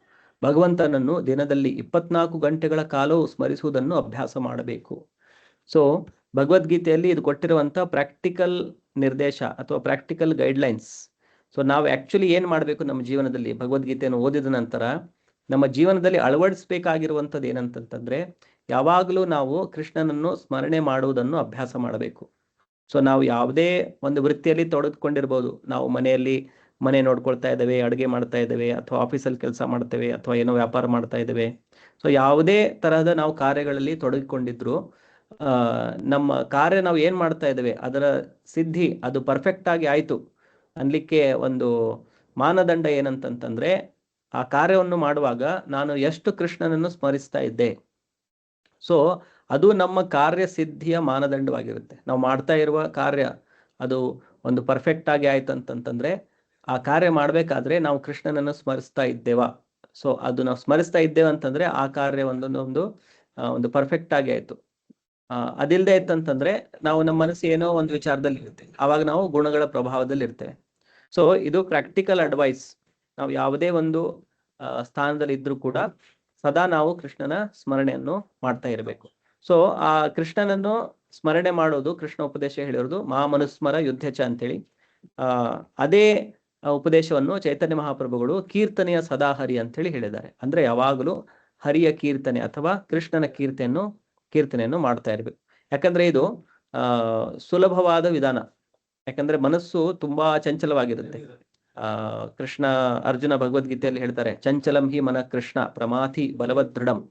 ತುಂಬಾ ಚಂಚಲವಾಗಿದೆ. ಮತ್ತೆ ಅದು ಪ್ರಮಾಥಿ ಅಂದ್ರೆ ಒಬ್ಬ ಹುಚ್ಚನ ತರ ಇದೆ, ತುಂಬಾ ಬಲಿಷ್ಠವಾಗಿದೆ, ಬಲವತ್ ಅಂಡ್ ದೃಢಂ. ಸೊ ಅಂಥ ಮನಸ್ಸನ್ನು ನಾವು ಕಟ್ಟಿ ಹಾಕೋದು ಅಷ್ಟು ಸುಲಭವಾದ ಕೆಲಸ ಅಲ್ಲ. ಆದರೆ ಕೃಷ್ಣನ ನಾಮದ ಜಪ ಅಥವಾ ಕೀರ್ತನೆ ಮಾಡುವುದರಿಂದ ಆ ಶಬ್ದವನ್ನು ಕೇಳಿ ಆಟೋಮೆಟಿಕ್ ಆಗಿ ಏನಾಗುತ್ತೆ, ನಮ್ಮ ಮನಸ್ಸು ಅದರ ಮೇಲೆ ಕೇಂದ್ರೀಕೃತವಾಗುತ್ತೆ. ಸೊ ಅವಾಗ ಈಸಿಯಾಗಿ ನಾವು ನಮ್ಮ ಮನಸ್ಸನ್ನು ಕೃಷ್ಣನ ಮೇಲೆ ಕೇಂದ್ರೀಕರಿಸಬಹುದು. ಸೊ ಕೃಷ್ಣನನ್ನು ಸದಾ ಸ್ಮರಿಸಲಿಕ್ಕೆ ಈ ಜಪ ಮಾಡುವುದು ಅಥವಾ ಕೀರ್ತನೆ ಮಾಡುವುದು ಅತ್ಯಂತ ಸುಲಭವಾದಂಥ ವಿಧಾನ. ಸೊ ಇದನ್ನು ನಾವು ಇಲ್ಲಿ ಹೇಳಿರುವಂತೆ 24 ಗಂಟೆಗಳ ಕಾಲವು ಸ್ಮರಿಸುವುದನ್ನು ಅಭ್ಯಾಸ ಮಾಡಬೇಕು. ಸೊ ಅಭ್ಯಾಸ ಮಾಡಿದರೆ ಇದು ಸಾಧ್ಯವಿದೆ. ಇದು ಹೇಗೆ ಸಾಧ್ಯ? ಆಚಾರ್ಯರು ಈ ಉದಾಹರಣೆಯನ್ನು ಕೊಡುತ್ತಾರೆ. ಮದುವೆಯಾದ ಹೆಂಗಸೊಬ್ಬಳು ಬೇರೊಬ್ಬ ಮನುಷ್ಯನನ್ನು ಪ್ರೀತಿಸುತ್ತಿದ್ದರೆ ಅಥವಾ ಒಬ್ಬ ಮನುಷ್ಯನು ತನ್ನ ಹೆಂಡತಿ ಎಲ್ಲದವಳನ್ನು ಪ್ರೀತಿಸುತ್ತಿದ್ದರೆ ಆ ಪ್ರೀತಿಯು ಬಹಳ ಬಲವಾದದ್ದು ಎಂದು ಭಾವಿಸಲ್ಪಡುತ್ತದೆ. ಹೀಗೆ ಅನುರಕ್ತರಾದವರು ಸದಾ ತಮ್ಮ ಪ್ರೀತಿ ಪಾತ್ರರಾದವರನ್ನೇ ಕುರಿತು ಯೋಚಿಸುತ್ತಿರುತ್ತಾರೆ. ತನ್ನ ಪ್ರಿಯನನ್ನು ಕುರಿತು ಯೋಚಿಸುತ್ತಿರುವ ಪತ್ನಿಯು ತನ್ನ ಮನೆಗೆಲಸದಲ್ಲಿ ತೊಡಗಿದ್ದಾಗಲೂ ಸದಾ ಅವನನ್ನು ಭೇಟಿ ಮಾಡುವ ವಿಷಯವನ್ನೇ ಯೋಚಿಸುತ್ತಿರುತ್ತಾಳೆ. ಅಷ್ಟೇ ಅಲ್ಲ, ತನ್ನ ಗಂಡನಿಗೆ ಅನುಮಾನ ಬರದಿರಲೆಂದು ತನ್ನ ಮನೆಗೆಲಸವನ್ನು ಇನ್ನೂ ಎಚ್ಚರಿಕೆಯಿಂದ ಮಾಡುತ್ತಾಳೆ. ಇದೇ ರೀತಿಯಲ್ಲಿ ನಾವು ಸದಾ ಪರಮಪ್ರಿಯನಾದ ಶ್ರೀಕೃಷ್ಣನನ್ನು ಸ್ಮರಿಸುತ್ತಿರಬೇಕು. ಅದೇ ಕಾಲದಲ್ಲಿ ನಮ್ಮ ಐಹಿಕ ಕರ್ತವ್ಯಗಳನ್ನು ಚೆನ್ನಾಗಿ ನಿರ್ವಹಿಸಬೇಕು. ಹೀಗೆ ಮಾಡಲು ಪ್ರಬಲವಾದ ಪ್ರೇಮ ಪ್ರಜ್ಞೆ ಅಗತ್ಯ. ನಮಗೆ ಭಗವಂತನಲ್ಲಿ ಬಲವಾದ ಪ್ರೇಮ ಪ್ರಜ್ಞೆ ಇದ್ದರೆ ನಾವು ನಮ್ಮ ಕರ್ತವ್ಯವನ್ನು ಮಾಡಬಹುದು, ಅದೇ ಕಾಲದಲ್ಲಿ ಭಗವಂತನನ್ನು ಸ್ಮರಿಸಬಹುದು. ಆದರೆ ಈ ಪ್ರೇಮ ಪ್ರಜ್ಞೆಯನ್ನು ಬೆಳೆಸಿಕೊಳ್ಳಬೇಕು. ಉದಾಹರಣೆಗೆ, ಅರ್ಜುನನು ಸದಾ ಕೃಷ್ಣನನ್ನು ಕುರಿತು ಯೋಚಿಸುತ್ತಿದ್ದ. ಅವನು ಸದಾ ಕೃಷ್ಣನ ಸಖನಾಗಿದ್ದ, ಅದೇ ಕಾಲದಲ್ಲಿ ಯೋಧನಾಗಿದ್ದ. ಅವನು ಯುದ್ಧ ಮಾಡುವುದನ್ನು ಬಿಟ್ಟು ಧ್ಯಾನ ಮಾಡಲು ಕಾಡಿಗೆ ಹೋಗಬೇಕೆಂದು ಕೃಷ್ಣನು ಉಪದೇಶ ಮಾಡಲಿಲ್ಲ. ಶ್ರೀಕೃಷ್ಣನು ಯೋಗ ವಿಧಾನವನ್ನು ಅರ್ಜುನನಿಗೆ ವಿವರಿಸಿದಾಗ ಅರ್ಜುನನು ಅದನ್ನು ಆಚರಿಸುವುದು ತನಗೆ ಸಾಧ್ಯವಾಗುವುದಿಲ್ಲ ಎಂದು ಹೇಳಿದ. ಸೊ ಇಲ್ಲಿ ಒಂದು ಉದಾಹರಣೆಯ ಮೂಲಕ ಹೇಗೆ ಇದು ಸಾಧ್ಯವಿದೆ ಅಂಥೇಳಿ, 24 ಗಂಟೆ ಕೂಡ ಕೃಷ್ಣನನ್ನು ನಾವು ಸ್ಮರಿಸ್ತಾ ಇರೋದು ಹೇಗೆ ಸಾಧ್ಯ ಅಂಥೇಳಿ ಒಂದು ಭೌತಿಕ ಸಂಸಾರದಲ್ಲಿರುವಂಥ ಒಂದು ಉದಾಹರಣೆಯನ್ನು ಹೇಳಿ ಇಲ್ಲಿ ವಿವರಿಸಲಾಗಿದೆ. ಸೊ ಇಲ್ಲಿ ಉದಾಹರಣೆ ಕೊಟ್ಟಿರೋದು, ಕೆಲವೊಂದ್ಸಲ ಒಬ್ಬ ವ್ಯಕ್ತಿ ಆಗಲಿ ಅಥವಾ ಒಬ್ಬ ಹೆಂಗಸಾಗಲಿ, ಕೆಲವೊಂದ್ಸಲ ಅವರು ಇದು ಇಮ್ಮಾರಲ್, ಇದು ಮೌಲಿಕವಾಗಿಲ್ಲ, ಆದರೂ ಇಂಥ ಕೇಸಸ್ಸನ್ನು ನಾವು ನೋಡ್ತೇವೆ ನಮ್ಮ ಸಮಾಜದಲ್ಲಿ. ಕೆಲವೊಬ್ರು ತಮ್ಮ ಮನೆಯಲ್ಲಿ ಅವರು ಮದುವೆ ಆಗಿ ಹೆಂಡತಿ ಇರ್ತಾರೆ ಅಥವಾ ಗಂಡ ಇರ್ತಾರೆ, ಆದರೂ ಒಂದು ಎಕ್ಸ್ಟ್ರಾ ಮ್ಯಾರಿಟಲ್ ಅಫೇರ್ ಅಂತ ಹೇಳಿ ಮಾಡ್ಕೊಂಡಿರ್ತಾರೆ. ಸೊ ತಮ್ಮ ಹೆಂಡತಿಯನ್ನು ಬಿಟ್ಟು ಇನ್ನೂ ಯಾರೋ ಒಬ್ಬ ಹೆಂಗಸಿನ ಜೊತೆ ಅವ್ರ ಸಂಬಂಧವನ್ನು ಬೆಳೆಸ್ಕೊಂಡಿರ್ತಾರೆ. ಅಥವಾ ಒಬ್ಬ ಮಹಿಳೆ ತನ್ನ ಗಂಡನನ್ನು ಬಿಟ್ಟು ಮತ್ತೆ ಯಾರೊಬ್ಬ ವ್ಯಕ್ತಿ ಜೊತೆ ಒಂದು ಸಂಬಂಧವನ್ನು ಬೆಳೆಸ್ಕೊಂಡಿರ್ತಾರೆ. ಸೊ ಅಂತಹ ಉದಾಹರಣೆಯನ್ನು ಇಲ್ಲಿ ಕೊಟ್ಟಿದ್ದಾರೆ. ಆ ಉದಾಹರಣೆಯಲ್ಲಿ ಅಂಥ ಸಮಯದಲ್ಲಿ ಏನಾಗಿರುತ್ತೆ, ಆ ವ್ಯಕ್ತಿ ತನ್ನ ಪ್ರೀತಿ ಮಾಡ್ತಾ ಇರುವಂತ ಇನ್ನೊಬ್ಬ ವ್ಯಕ್ತಿಯ ಮೇಲೆ ಎಷ್ಟು ಗಾಢವಾದ ಪ್ರೀತಿ ಇರುತ್ತಂತಂದ್ರೆ, ಯಾವಾಗ್ಲೂ ಮನೇಲಿ ಕೆಲಸ ಮಾಡ್ತಾ ಇದ್ರು ಅಥವಾ ಆಫೀಸಲ್ಲಿ ಕೆಲಸ ಮಾಡ್ತಾ ಇದ್ರು, ಯಾವಾಗ್ಲೂ ಆ ತನ್ನ ಪ್ರೇಮಿಯ ಬಗ್ಗೆನೇ ಚಿಂತನೆ ಮಾಡ್ತಾ ಇರ್ತಾರೆ. ಸೊ ಇದು ಭೌತಿಕವಾಗಿ ಸಾಧ್ಯವಿರುವಾಗ ಇದೇ ತರಹ ನಾವು ಕೃಷ್ಣನ ಮೇಲೂ ಕೂಡ ಆ ಪ್ರೇಮ ಪ್ರಜ್ಞೆ ನಮ್ಮಲ್ಲಿ ಜಾಗೃತವಾದ್ರೆ, ಸೊ ಅಂತ ವ್ಯಕ್ತಿ ಇಲ್ಲಿ ಉದಾಹರಣೆ ಏನ್ ಕೊಟ್ಟಿದ್ದಾರೆ, ತಮ್ಮ ಎಲ್ಲಾ ಕೆಲಸವನ್ನು ಯಾರಿಗೂ ಡೌಟ್ ಬರಬಾರ್ದು, ಈ ತರ ಒಂದು ನಂದು ಎಕ್ಸ್ಟ್ರಾ ಮ್ಯಾರಿಟಲ್ ಅಫೇರ್ ಇದೆ ಅಂತ ಹೇಳಿ. ಸೊ ಯಾರಿಗೂ ಡೌಟ್ ಬರ್ದಂಗೆ ತನ್ನ ಎಲ್ಲಾ ಕೆಲಸಗಳನ್ನು ತುಂಬಾ ಚಾಚು ತಪ್ಪದೆ ಎಲ್ಲ ಮಾಡ್ತಿರ್ತಾರೆ. ಆದ್ರೆ ಮನಸ್ಸೆಲ್ಲ ಎಲ್ಲಿ ಕೇಂದ್ರಿತವಾಗಿರುತ್ತೆ, ಆ ತನ್ನ ಪ್ರೇಮ ಮೇಲೆ ಕೇಂದ್ರವಾಗಿರುತ್ತೆ. ಸೊ ಅದೇ ತರ ಈ ಭೌತಿಕ ಸಂಸಾರದಲ್ಲಿ ಇಂಥ ಒಂದು ಉದಾಹರಣೆ ಇದೆ, ಇದು ಸಾಧ್ಯವಿದೆ. 24 ಗಂಟೆನೂ ಒಬ್ಬ ವ್ಯಕ್ತಿಯ ಬಗ್ಗೆ ನಾವು ಚಿಂತೆ ಮಾಡ್ತಾ ಇರ್ಬೋದು. ಕೇವಲ ಅದು ಯಾವಾಗ ಸಾಧ್ಯ, ಆ ವ್ಯಕ್ತಿ ಮೇಲೆ ನಮಗೆ ಗಾಢವಾದ ಪ್ರೇಮ ಇದ್ರೆ. ಸೊ ಅದೇ ತರ ಭಗವಂತನಲ್ಲಿ ಕೂಡ ನಾವು ಗಾಢವಾದ ಪ್ರೇಮವನ್ನು ನಾವು ಬೆಳೆಸಿದ್ರೆ, ಆವಾಗ ನಾವು ನಮ್ಮ ಕೆಲಸಗಳನ್ನು ಮಾಡ್ತಾ ಕೂಡ ಯಾವುದೇ ಅದರಲ್ಲಿ ತ್ರುಟಿ ಇಲ್ಲದಂತೆ ಎಲ್ಲ ನೀಟಾಗಿ ನಮ್ಮ ಕೆಲಸಗಳನ್ನು ಮಾಡ್ತಾ ಕೂಡ ನಾವು ಆಲ್ವೇಸ್ ಭಗವಂತನನ್ನ, ಕೃಷ್ಣನನ್ನ ಸ್ಮರಿಸ್ತಾ ಇರ್ಬೋದು. ಸೊ ಈ ಉದಾಹರಣೆ ಮೂಲಕ ಅದು ಸಾಧ್ಯವಿದೆ ಅಂತ ಹೇಳಿ ಹೇಳಲಿಕ್ಕೆ ಇದು ಭೌತಿಕ ಉದಾಹರಣೆಯನ್ನು ಆಚಾರ್ಯರು ಕೊಡ್ತಾರೆ.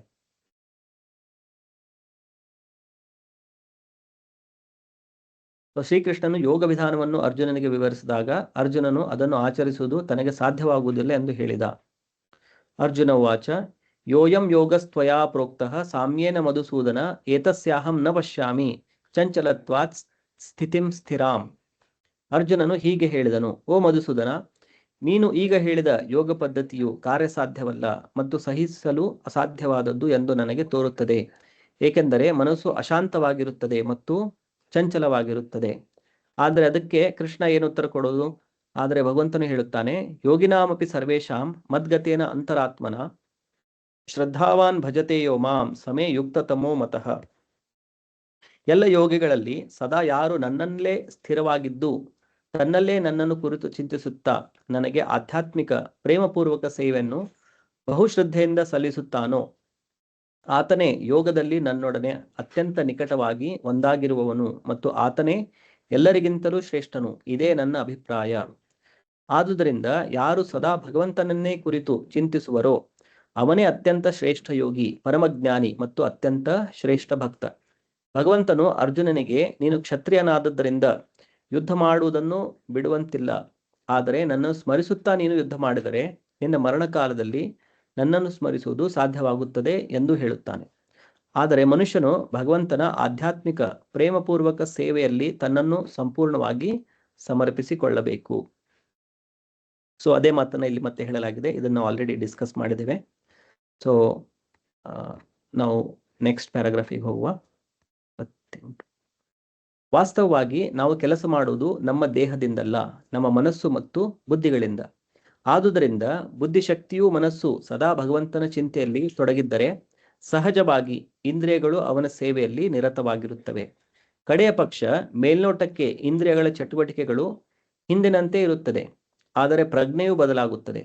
ಮನಸ್ಸನ್ನು ಬುದ್ಧಿಶಕ್ತಿಯನ್ನು ಭಗವಂತನ ಚಿಂತನೆಯಲ್ಲಿ ತಲ್ಲೀನಗೊಳಿಸುವುದು ಹೇಗೆ ಎನ್ನುವುದನ್ನು ಭಗವದ್ಗೀತೆ ಹೇಳಿಕೊಡುತ್ತದೆ. ಇಂತಹ ತಲ್ಲೀನತೆಯಿಂದ ಮನುಷ್ಯನು ಭಗವಂತನ ಸಾಮ್ರಾಜ್ಯಕ್ಕೆ ಏರುವುದು ಸಾಧ್ಯವಾಗುತ್ತದೆ. ಮನಸ್ಸು ಕೃಷ್ಣ ಸೇವೆಯಲ್ಲಿ ತೊಡಗಿದ್ದರೆ ಇಂದ್ರಿಯಗಳು ತಾವಾಗಿಯೇ ಅವನ ಸೇವೆಯಲ್ಲಿ ತೊಡಗುತ್ತವೆ.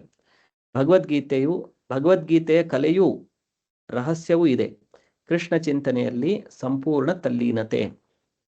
ಸೊ ಇಲ್ಲಿ ಹೇಳಿರೋದು, ನಾವು ಆ್ಯಕ್ಚುಲಿ ನಮ್ಮ ಕೈಕಾಲುಗಳಿಂದ ಕೆಲಸ ಮಾಡಿದ್ರು ಕೂಡ ಅಲ್ಟಿಮೇಟ್ಲಿ ನಮ್ಮ ಮನಸ್ಸು ಮತ್ತು ಬುದ್ಧಿ ಯಾವ ಸ್ಥಿತಿಯಲ್ಲಿರುತ್ತೆ ಅದೇ ಸ್ಥಿತಿಯ ಪ್ರಕಾರ ನಮ್ಮ ಕೈಕಾಲುಗಳು, ನಮ್ಮ ಶರೀರ ಅದೇ ಮನಸ್ಸು ಮತ್ತು ಬುದ್ಧಿ ಯಾವ ಸ್ಥಿತಿಯಲ್ಲಿದೆ ಆಟೋಮೆಟಿಕ್ ಆಗಿ ನಮ್ಮ ಇಂದ್ರಿಯಗಳು, ಕೈಕಾಲುಗಳು ಕೂಡ ಅದೇ ಪ್ರಕಾರದ ಕಾರ್ಯಗಳಲ್ಲಿ ತೊಡಗಿಕೊಳ್ಳುತ್ತೆ. ಸೊ ಹೀಗೆ ನಾವು ನಮ್ಮ ಮನಸ್ಸು ಮತ್ತು ಬುದ್ಧಿಯನ್ನು ಕೃಷ್ಣನಲ್ಲಿ ನಾವು ಕೇಂದ್ರೀಕೃತವಾಗಿಟ್ಟರೆ ಆಟೋಮೆಟಿಕ್ ಆಗಿ ನಮ್ಮ ಇಂದ್ರಿಯಗಳು ಕೂಡ ಅದೇ ಪ್ರಕಾರದ ಕಾರ್ಯಗಳನ್ನು ಮಾಡುತ್ತವೆ. ಸೊ ಇದು ಒಂದು ರಹಸ್ಯ ಅಥವಾ ಇದು ಒಂದು ಕಲೆ ಅಂತೇಳಿ ಇಲ್ಲಿ ಹೇಳಲಾಗಿದೆ. ಅದೇನಂತಂದ್ರೆ ಕೃಷ್ಣ ಚಿಂತನೆಯಲ್ಲಿ ಸಂಪೂರ್ಣವಾಗಿ ತಲ್ಲೀನವಾಗಿರುವುದು. ಸೊ ಎಕ್ಸ್ಟರ್ನಲ್ಲಿ ಒಬ್ಬ ವ್ಯಕ್ತಿಗೆ ಅದು ನೋಡಿದ್ರೆ ಈ ವ್ಯಕ್ತಿ ಮನಸ್ಸಿನಲ್ಲಿ ಏನ್ ನಡೀತಾ ಇದೆ ಅಂತೇಳಿ ಗೊತ್ತಾಗ್ಲಿಕ್ಕಿಲ್ಲ. ಸೊ ಹೊರಗಡೆ ಒಬ್ಬ ಭಕ್ತನು ಅವನು ಸಾಮಾನ್ಯ ಕೆಲಸದಲ್ಲಿ ತೊಡಕೊಂಡಿರ್ತಾನೆ, ಎಲ್ಲ ಸಾಮಾನ್ಯ ಜನರು ಮಾಡೋ ತರ ಆ ವ್ಯಕ್ತಿಯು ಕೂಡ ಏನೋ ಒಂದು ತನ್ನ ಕೆಲಸ ಕಾರ್ಯಗಳಲ್ಲಿ ತೊಡಗಿಕೊಂಡಿರ್ಬೋದು. ಆದ್ರೆ ಅವನ ಮನಸ್ಸು ಯಾವಾಗ್ಲೂ ಕೃಷ್ಣನಲ್ಲಿ ಕೇಂದ್ರೀಕೃತವಾಗಿರುತ್ತೆ. ಸೊ ಒಬ್ಬ ಭಕ್ತನನ್ನು ನಾವು ಎಕ್ಸ್ಟರ್ನಲ್ ಫೀಚರ್ಸ್ ಇಂದ ನೋಡ್ಲಿಕ್ಕೆ ಅಂದ್ರೆ ಗುರುತಿಸ್ಲಿಕ್ಕೆ ಕೆಲವೊಂದ್ಸಲ ಸಾಧ್ಯವಾಗ್ಲಿಕ್ಕಿಲ್ಲ. ಸೊ ಆ ವ್ಯಕ್ತಿ ಮಾತಾಡಿದಾಗ ನಮ್ಗೆ ಗೊತ್ತಾಗುತ್ತೆ ಅವನ ಚಿಂತನೆ ಹೇಗಿದೆ ಅಥವಾ ಅವನ ಥಿಂಕಿಂಗ್ ಹೇಗಿದೆ, ಅವನ ಮನಸ್ಸು ಹೇಗಿದೆ ಅಂತ ಹೇಳಿ. ಆಧುನಿಕ ಮನುಷ್ಯನು ಚಂದ್ರನನ್ನು ತಲುಪಲು ಬಹಳ ಶ್ರಮ ಪಟ್ಟಿದ್ದಾನೆ, ಆದರೆ ಆಧ್ಯಾತ್ಮಿಕವಾಗಿ ತಾನು ಮೇಲಕ್ಕೆ ಏರಲು ಬಹಳ ಪ್ರಯತ್ನವನ್ನೇನು ಮಾಡಿಲ್ಲ.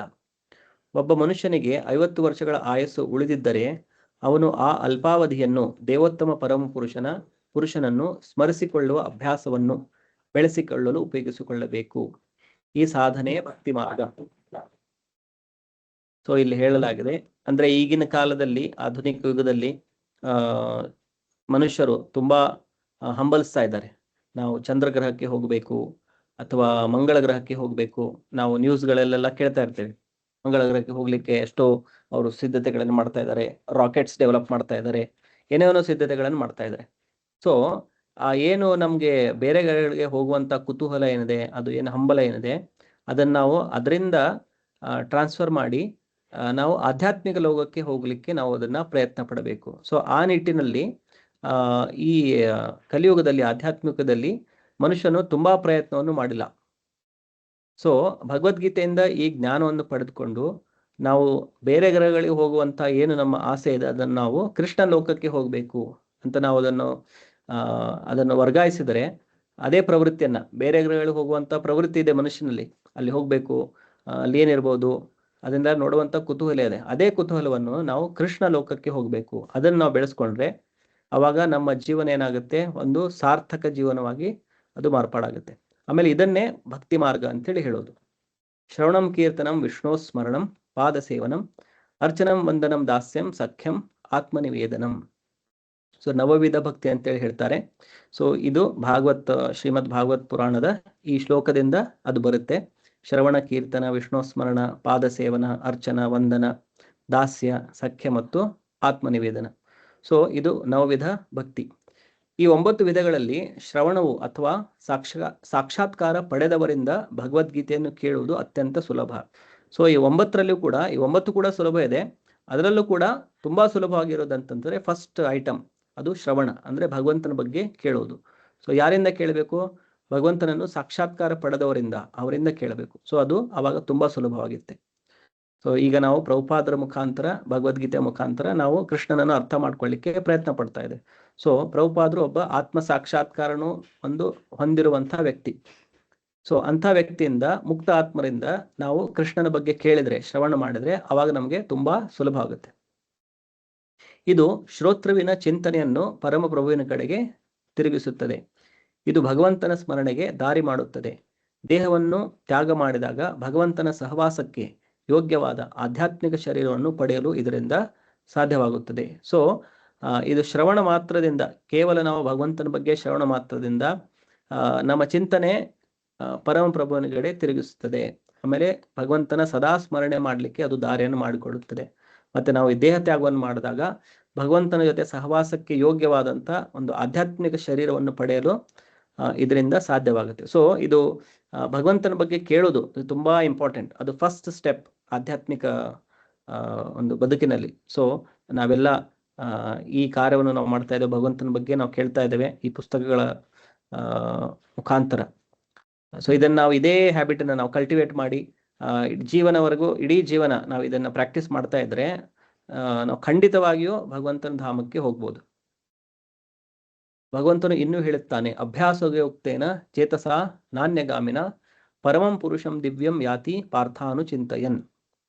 ಅರ್ಜುನ, ಯಾವ ಮನುಷ್ಯನು ಮಾರ್ಗದಿಂದ ವಿಚಲಿತನಾಗದೆ ಸದಾ ನನ್ನ ಸ್ಮರಣೆಯಲ್ಲಿ ತನ್ಮಯನಾಗಿದ್ದು ಸದಾ ನನ್ನನ್ನು ದೇವೋತ್ತಮ ಪುರುಷನೆಂದು ಧ್ಯಾನಿಸುತ್ತಾನೋ ಆತನು ಖಂಡಿತವಾಗಿ ನನ್ನ ಬಳಿಗೆ ಬರುತ್ತಾನೆ. ಸೊ ಎಷ್ಟೋ ಕಡೆ ಭಗವದ್ಗೀತೆಯಲ್ಲಿ ಕೃಷ್ಣ ಈ ತರ ಹೇಳಿದ್ದಾರೆ, ಖಂಡಿತವಾಗಿ ನನ್ನ ಬಳಿಗೆ ಬರುತ್ತೀಯಾ, ಇದರಲ್ಲಿ ಏನು ಸಂದೇಹವೇ ಇಲ್ಲ. ಎಷ್ಟೋ ಕಡೆ ಕೃಷ್ಣ ಇದನ್ನ ಪುನರಾಶ್ವಾಸನೆ ಮಾಡ್ತಾ ಇರೋದು ನಮಗೆ. ಸೊ ನೀವು ಈ ಮಾರ್ಗವನ್ನು ಪಾಲನೆ ಮಾಡಿದ್ರೆ ಯಾವುದೇ ಸಂದೇಹವಿಲ್ಲದೆ ನನ್ನ ಬಳಿಗೆ ಬರುತ್ತೀರ ಅಂತ ಹೇಳಿ. ಸೊ ಅಭ್ಯಾಸ ಯೋಗ ಯುಕ್ತೇನ ಚೇತಸ ನ ಅನ್ಯಗಾಮಿನ ಪರಮಂ ಪುರುಷಂ ದಿವ್ಯಂ ಯಾತಿ ಪಾರ್ಥ ಅನುಚಿಂತನೆ ಮಾಡಬೇಕು, ಅಭ್ಯಾಸ ಮಾಡಬೇಕು. ಮತ್ತೆ ನಮ್ಮ ಮನಸ್ಸು ಅಲ್ಲಿ ಹೋಗ್ದಂಗೆ ಕೃಷ್ಣನ ಮೇಲೆ ಕೇಂದ್ರೀಕೃತವಾಗಿ ಇಡ್ಲಿಕ್ಕೆ ಪ್ರಯತ್ನ ಪಡಬೇಕು. ಸೊ ಇದು ಅಭ್ಯಾಸ ಮಾಡ್ತಾ ಇದ್ರೆ ಅದು ಆಮೇಲೆ ಒಂದು ನ್ಯಾಚುರಲ್ ಆಗಿ ಸ್ವಾಭಾವಿಕವಾಗಿ ಅದು ಬರ್ಲಿಕ್ಕೆ ಶುರು ಆಗ್ಬಿಡುತ್ತೆ. ಅವಾಗ ನಮ್ಗೆ ತುಂಬಾ ಪ್ರಯತ್ನ ಮಾಡಬೇಕಾಗಿರುವಂತ ಅವಶ್ಯಕತೆ ಇರುವುದಿಲ್ಲ. ಇದು ಬಹಳ ಕಠಿಣವಾದ ಮಾರ್ಗವೇನೂ ಅಲ್ಲ, ಆದರೆ ಇದನ್ನು ಅನುಭವಿಗಳಾದವರಿಂದ ಕಲಿಯಬೇಕು. ತದ್ವಿಜ್ಞಾನಾರ್ಥಂ ಸ ಗುರುಮೇವಾಭಿಗಚ್ಚೇತ್ ಎಂದರೆ ಈಗಾಗಲೇ ಆಚರಿಸುತ್ತಿರುವವನಿಂದ ಕಲಿಯಬೇಕು. ಮನಸ್ಸು ಸದಾ ಇತ್ತ ಅತ್ತ ಹಾರುತ್ತಲೇ ಇರುತ್ತದೆ, ಆದರೆ ಭಗವಂತನಾದ ಕೃಷ್ಣನ ರೂಪದಲ್ಲಿ ಅಥವಾ ಅವನ ನಾಮದ ಧ್ವನಿಯಲ್ಲಿ ಮನಸ್ಸನ್ನು ಸದಾ ಕೇಂದ್ರೀಕರಿಸುವುದನ್ನು ಅಭ್ಯಾಸ ಮಾಡಬೇಕು. ಮನಸ್ಸು ಸಹಜವಾಗಿಯೇ ಚಂಚಲ, ಆದರೆ ಅದು ಕೃಷ್ಣ ಶಬ್ದ ತರಂಗದಲ್ಲಿ ವಿರಮಿಸಬಹುದು. ಮನುಷ್ಯನು ಹೀಗೆ ಆಧ್ಯಾತ್ಮಿಕ ಸಾಮ್ರಾಜ್ಯದಲ್ಲಿರುವ, ಆಧ್ಯಾತ್ಮಿಕ ಗಗನದಲ್ಲಿರುವ ದೇವೋತ್ತಮ ಪರಮಪುರುಷನನ್ನು ಧ್ಯಾನಿಸಬೇಕು, ಅವನನ್ನು ಸೇರಬೇಕು. ಪರಮ ಸಿದ್ಧಿಗೆ, ಪರಮ ಸಾಕ್ಷಾತ್ಕಾರಕ್ಕೆ ಮಾರ್ಗಗಳನ್ನು, ಸಾಧನಗಳನ್ನು ಭಗವದ್ಗೀತೆಯಲ್ಲಿ ಹೇಳಿದೆ. ಈ ಜ್ಞಾನದ ಬಾಗಿಲುಗಳು ಎಲ್ಲರಿಗೂ ತೆರೆದಿವೆ, ಯಾರನ್ನೂ ಹೊರಗಿಟ್ಟಿಲ್ಲ. ಶ್ರೀಕೃಷ್ಣನ ಚಿಂತನೆಯಿಂದ ಎಲ್ಲ ವರ್ಗಗಳ ಜನರು ಅವನ ಬಳಿ ಸಾರಬಹುದು, ಏಕೆಂದರೆ ಆತನ ವಿಷಯವನ್ನು ಕೇಳುವುದು ಮತ್ತು ಚಿಂತಿಸುವುದು ಎಲ್ಲರಿಗೂ ಸಾಧ್ಯ. ಸೊ ಇದು ಪ್ರತಿಯೊಬ್ಬ ವ್ಯಕ್ತಿಗೂ ಕೂಡ ಸಾಧ್ಯ. ಅದು ಗಂಡಾಗಿರಬಹುದು, ಹೆಣ್ಣಾಗಿರಬಹುದು, ಚಿಕ್ಕ ಮಕ್ಕಳಾಗಿರ್ಬೋದು, ವಯಸ್ಸಾಗಿರೋರಾಗ್ಬೋದು, ಅಥವಾ ಸಾವಿನ ಸ್ಥಿತಿಯಲ್ಲಿರೋರು, ಯಾವುದೇ ವ್ಯಕ್ತಿಯು ಕೂಡ ಇದನ್ನು ಪಾಲನೆ ಮಾಡಿ ಕೃಷ್ಣನನ್ನು ಸ್ಮರಣೆ ಮಾಡಿ ಭಗವಂತನ ಧಾಮಕ್ಕೆ ವಾಪಸ್ ಹೋಗಬಹುದು. ಸೊ ಅದನ್ನ ನಾವು ಮಾಡ್ಬೇಕಂತಂತಂದ್ರೆ ಫಸ್ಟ್ ಸ್ಟೆಪ್ ಏನಂತಂತಂದ್ರೆ ತದ್ವಿಜ್ಞಾನಾರ್ಥಂ ಸ ಗುರುಮೇವ ಅಭಿಗಚ್ಚೇತ್. ಸೊ ಗುರು ಪರಂಪರೆಯಲ್ಲಿ ಬರುವಂತಹ ಒಬ್ಬ ಆಧ್ಯಾತ್ಮಿಕ ಗುರುಗಳ ನಾವು ಶರಣನ್ನು ಪಡೆದುಕೊಳ್ಬೇಕು. ಯಾಕಂದ್ರೆ ಇದನ್ನು ಅನುಭವಿಗಳಾದವರಿಂದ ಕಲಿಯಬೇಕು ಅಂತ ಹೇಳಿ ಹೇಳಲಾಗಿದೆ. ಸೊ ಯಾರು ಆಲ್ರೆಡಿ ಆ ಸ್ಥಾನದಲ್ಲಿದ್ದಾರೆ ಅವರಿಂದ ನಾವು ಇದನ್ನ ಸುಲಭವಾಗಿ ಕಲಿತ್ಕೊಳ್ಬಹುದು. ಯಾಕಂದ್ರೆ ಆಲ್ರೆಡಿ ಅವ್ರು ಆ ಸ್ಥಾನದಲ್ಲಿ ಇರೋದ್ರಿಂದ ನಮಗೆ ಬೇಗ ಅದರದೆಲ್ಲ ಸೀಕ್ರೆಟ್ ಅನ್ನ ಹೇಳ್ಕೊಡ್ತಾರೆ. ಸೊ ಅವರಿಂದ ನಾವು ತಿಳಿದುಕೊಂಡು ತುಂಬಾ ಸುಲಭವಾಗಿ ನಾವು ಇದನ್ನು ಆಚರಣೆ ಮಾಡಿ ಒಂದೇ ಜೀವನದಲ್ಲಿ ನಾವು ಭಗವಂತನ ಸ್ಥಾನಕ್ಕೆ ಹೋಗಬಹುದು.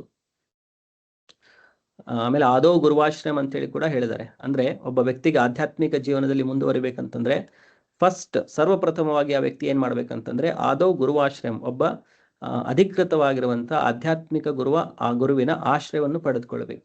ಸೊ ಅವಾಗ ಮುಂದಿನ ಎಲ್ಲಾ ಸ್ಟೆಪ್ಗಳೇನಿದೆ ತುಂಬಾ ಸುಲಭವಾಗಿ ಬಿಡುತ್ತೆ. ಭಗವಂತನು ಮುಂದುವರೆದು ಹೇಳುತ್ತಾನೆ, ಮಾಂಹಿ ಪಾರ್ಥ ವ್ಯಪಾಶ್ರಿತ್ಯ ಏಪಿಸ್ಯು ಪಾಪಯೋನಯ ಸ್ತ್ರಿಯೋ ವೈಶ್ಯಾಸ್ತಥಾ ಶೂದ್ರ ತೇಪಿಯಾಂತಿ ಪರಾಂ ಗತಿಂ ಕಿಂ ಪುನರ್ ಬ್ರಾಹ್ಮಣ ಪುಣ್ಯ ಭಕ್ತ ರಾಜರ್ಷಯಸ್ತಥಾ ಅನಿತ್ಯಂ ಅಸುಖಂ ಲೋಕಂ ಇಮಂ ಪ್ರಾಪ್ಯ ಭಜಸ್ವ ಮಾಂ.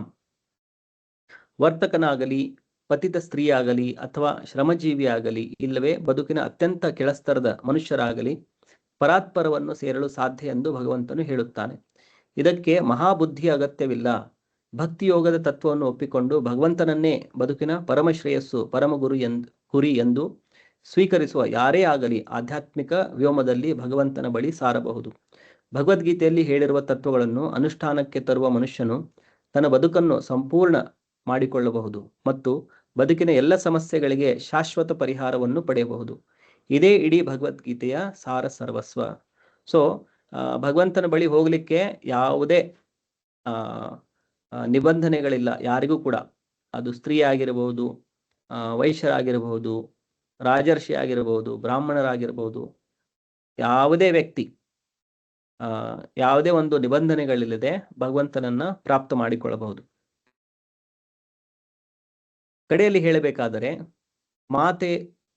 ಕಡೆಯಲ್ಲಿ ಹೇಳಬೇಕಾದ ಮಾತೆಂದರೆ ಭಗವದ್ಗೀತೆಯು ಅತ್ಯಂತ ಎಚ್ಚರಿಕೆಯಿಂದ ಓದಬೇಕಾದ ಆಧ್ಯಾತ್ಮಿಕ ಕೃತಿ. ಗೀತಾಶಾಸ್ತ್ರಮಿದಂ ಪುಣ್ಯಂ ಯಹ ಪಠೇತ್ ಪ್ರಯತಃ ಪುಮಾನ್. ಭಗವದ್ಗೀತೆಯ ಉಪದೇಶವನ್ನು ಸರಿಯಾಗಿ ಅನುಷ್ಠಾನಕ್ಕೆ ತಂದರೆ ಮನುಷ್ಯನು ಬದುಕಿನ ಎಲ್ಲ ದುಃಖಗಳಿಂದ ಮತ್ತು ಆತಂಕಗಳಿಂದ ಮುಕ್ತನಾಗಬಹುದು. ಭಯಶೋಕಾದಿ ವರ್ಜಿತಃ ಎಂದರೆ ವ್ಯಕ್ತಿಯು ಈ ಬದುಕಿನಲ್ಲಿ ಎಲ್ಲ ಭಯಗಳಿಂದ ಬಿಡುಗಡೆ ಹೊಂದಬಹುದು ಮತ್ತು ಅಂತಹವನು ಮುಂದಿನ ಬದುಕು ಆಧ್ಯಾತ್ಮಿಕ ಬದುಕಾಗುತ್ತದೆ. ಇದು ಗೀತಾ ಮಹಾತ್ಮೆಯಿಂದ ಹೇಳಲಾಗಿದೆ. ಇದರಿಂದ ಇನ್ನೂ ಫಲವಿದೆ.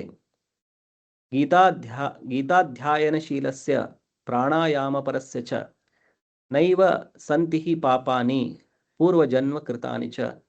ಭಗವದ್ಗೀತೆಯನ್ನು ಶ್ರದ್ಧೆಯಿಂದ ಅತ್ಯಂತ ಪ್ರಾಮಾಣಿಕತೆಯಿಂದ ಅಧ್ಯಯನ ಮಾಡಿದರೆ ಭಗವಂತನ ಕೃಪೆಯಿಂದ ಅಂತಹ ಮನುಷ್ಯನ ಹಿಂದಿನ ಪಾಪಕರ್ಮಗಳು ಅವನ ಮೇಲೆ ಪರಿಣಾಮ ಮಾಡಲಾರವು.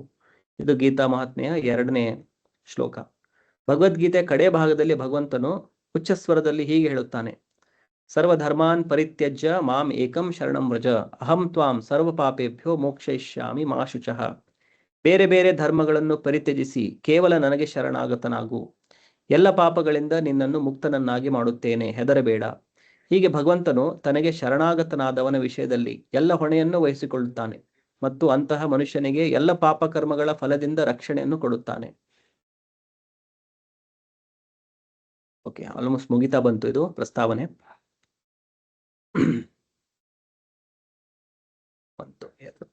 ಓಕೆ, ಈಗ ಇಷ್ಟು ಓದಿದ್ರದನ್ನು ಸ್ವಲ್ಪ ನೋಡ್ಕೊಳ್ಳುವ. ಭಗವದ್ಗೀತೆಯನ್ನು ಅತ್ಯಂತ ಎಚ್ಚರಿಕೆಯಿಂದ ಓದಬೇಕಾದ ಆಧ್ಯಾತ್ಮಿಕ ಕೃತಿ. ಗೀತಾಶಾಸ್ತ್ರಮಿದಂ ಪುಣ್ಯಂ ಯಹ ಪಠೇತ್ ಪ್ರಯತಃ ಪುಮಾನ್ ಭಯಶೋಕಾದಿ ವರ್ಜಿತಃ. ಸೊ ಭಗವದ್ಗೀತೆಯನ್ನು ಓದೋದ್ರಿಂದ ನಾವು ಎಲ್ಲಾ ಪ್ರಕಾರದ ಭಯ ಮತ್ತು ಶೋಕಗಳಿಂದ ಮುಕ್ತರಾಗುತ್ತೇವೆ. ಇದು ಗೀತಾ ಮಹಾತ್ಮೆಯಲ್ಲಿ ಹೇಳಲಾಗಿದೆ. ಮತ್ತೆ ಇದನ್ನ ಶ್ರದ್ಧೆಯಿಂದ ಅತ್ಯಂತ ಪ್ರಾಮಾಣಿಕತೆಯಿಂದ ಅಧ್ಯಯನ ಮಾಡಿದರೆ ಭಗವಂತನ ಕೃಪೆಯಿಂದ ಅಂತ ವ್ಯಕ್ತಿಯು ಹಿಂದಿನ ಪಾಪಕರ್ಮಗಳ ಅವನ ಮೇಲೆ ಯಾವುದೇ ಪರಿಣಾಮಗಳನ್ನು ಮಾಡುವುದಿಲ್ಲ. ಸೊ ನಾವು ನಮ್ಮ ಜೀವನದಲ್ಲಿ ಇದೇ ಜೀವನದಲ್ಲಾಗಿರ್ಬೋದು, ನಮ್ಮ ನೆನಪಿಗಿರಬಹುದು ಅಥವಾ ನೆನಪಿಗಿಲ್ಲದೆ ಇರ್ಬೋದು, ಅಥವಾ ಹಿಂದಿನ ಜನ್ಮದಲ್ಲಿ ಆಗಿರ್ಬೋದು, ಎಷ್ಟೋ ಪಾಪ ಕರ್ಮಗಳನ್ನು ನಾವು ಮಾಡಿರ್ತೇವೆ. ಸೊ ನಾವು ಸ್ವಲ್ಪ ಅವಲೋಕನೆ ಮಾಡಿದ್ರೆ ನಮಗೆ ಗೊತ್ತಾಗುತ್ತೆ ನಾವು ಏನೇನು ಪಾಪಕರ್ಮಗಳನ್ನು ಮಾಡಿದ್ದೇವೆ ಅಂತೇಳಿ. ಸೊ ಅದೆಲ್ಲ ಈ ಜೀವನದಷ್ಟೇ ಅಲ್ಲ, ಇದ್ರ ಹಿಂದಿನ ಎಷ್ಟೋ ಜೀವನಗಳಲ್ಲಿ ಮಾಡಿರುವಂತಹ ಅದೇನು ಆ ಪಾಪಕರ್ಮಗಳ ಫಲ ಇದ್ರೆ ಅದು ಕೂಡ ಭಗವದ್ಗೀತೆಯನ್ನು ನಾವು ಶ್ರದ್ಧೆಯಿಂದ ಪ್ರಾಮಾಣಿಕತೆಯಿಂದ ಅಧ್ಯಯನ ಮಾಡಿದ್ರೆ ಆ ಪಾಪಕರ್ಮದ ಪರಿಣಾಮ ನಮ್ಮ ಮೇಲೆ ಬೀರುವುದಿಲ್ಲ ಅಂತೇಳಿ ಗೀತಾ ಮಹಾತ್ಮ್ಯದಲ್ಲಿ ಹೇಳಲಾಗಿದೆ. ಆಮೇಲೆ ಭಗವದ್ಗೀತೆಯಲ್ಲಿ ಕೃಷ್ಣ ಹೇಳಿರುವುದು ಸರ್ವಧರ್ಮಾನ್ ಪರಿತ್ಯಜ್ಯ ಮಾಂ ಏಕಂ ಶರಣಂ ವ್ರಜ ಅಹಂ ತ್ವಾಂ ಸರ್ವ ಪಾಪೇಭ್ಯೋ ಮೋಕ್ಷಯಿಷ್ಯಾಮಿ. ಸೊ ಎಲ್ಲಾ ಧರ್ಮಗಳನ್ನು ತ್ಯಾಗ ಮಾಡಿ ಕೇವಲ ನನ್ನ ಶರಣದಲ್ಲಿ ಯಾರು ಬರುತ್ತಾರೆ, ಸೊ ಅಂಥವರನ್ನು ನಾನು ಎಲ್ಲಾ ಹಿಂದಿನ ಪಾಪಕೃತ್ಯದ ಫಲಗಳಿಂದ ಅವರನ್ನು ನಾನು ಮೋಕ್ಷವನ್ನು ಕೊಡುತ್ತೇನೆ. ಸೊ ಮಾ ಶುಚಃ, ಇದರಿಂದ ಹೆದರಬೇಡ ಅಂತೇಳಿ ಕೃಷ್ಣ ಕೂಡ ಭಗವದ್ಗೀತೆಯಲ್ಲಿ ಹೇಳಿದ್ದಾರೆ. ಸೊ ಕೇವಲ ಭಗವದ್ಗೀತೆಯನ್ನು ನಾವು ಅಧ್ಯಯನ ಮಾಡಿದ್ರೆ ಶ್ರದ್ಧೆಯಿಂದ ಪ್ರಾಮಾಣಿಕತೆಯಿಂದ ನಾವು ಎಲ್ಲಾ ಪ್ರಕಾರದ ನಮ್ಮ ಪಾಪಕರ್ಮದ ಫಲಗಳಿಂದ ನಮ್ಮನ್ನು ಮುಕ್ತರನ್ನಾಗಿ ಮಾಡಿಕೊಳ್ಳಬಹುದು. ಮಲಿನೇ ಮೋಚನಂ ಪುಂಸಾಂ ಜಲಸ್ನಾನಂ ದಿನೇ ದಿನೇ ಸಕೃತ್ ಗೀತಾಮೃತ ಸ್ನಾನಂ ಸಂಸಾರ ಮಲನಾಶನಂ. ಸೊ ಇಲ್ಲಿ ಇನ್ನೊಂದು ಉದಾಹರಣೆ ಕೊಡಲಾಗಿದೆ. ಒಬ್ಬ ಮನುಷ್ಯನು ಪ್ರತಿನಿತ್ಯವೂ ನೀರಿನಲ್ಲಿ ಸ್ನಾನ ಮಾಡಿ ತನ್ನನ್ನು ಶುದ್ಧಿಗೊಳಿಸಬಹುದು.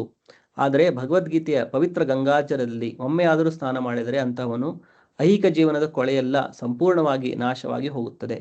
ಸೊ ಹೇಗೆ ನಾವು ಪ್ರತಿದಿನ ಸ್ನಾನ ಮಾಡಿ ನಮ್ಮ ಶರೀರವನ್ನು ಶುದ್ಧವಾಗಿಟ್ಕೊಳ್ತೇವೆ, ಅದೇ ತರ ಪ್ರತಿದಿನ ನಾವು ಭಗವದ್ಗೀತೆಯನ್ನು ಪಠಣ ಮಾಡಿದ್ರೆ, ಅದನ್ನು ಓದಿದ್ರೆ, ಅದನ್ನು ತಿಳ್ಕೊಳ್ಳಿಕ್ಕೆ ಪ್ರಯತ್ನ ಪಟ್ಟರೆ ನಮ್ಮ ಮನಸ್ಸು ಕೂಡ ಪ್ರತಿದಿನ ಮನಸ್ಸಿನ ಸ್ನಾನ ಮಾಡ್ದಂಗೆ ಆಗುತ್ತೆ. ಅವಾಗ ನಮ್ಮ ಮನಸ್ಸು ಕೂಡ ಆಲ್ವೇಸ್ ಶುದ್ಧವಾಗಿ ಉಳ್ಕೊಂಡಿರುತ್ತೆ.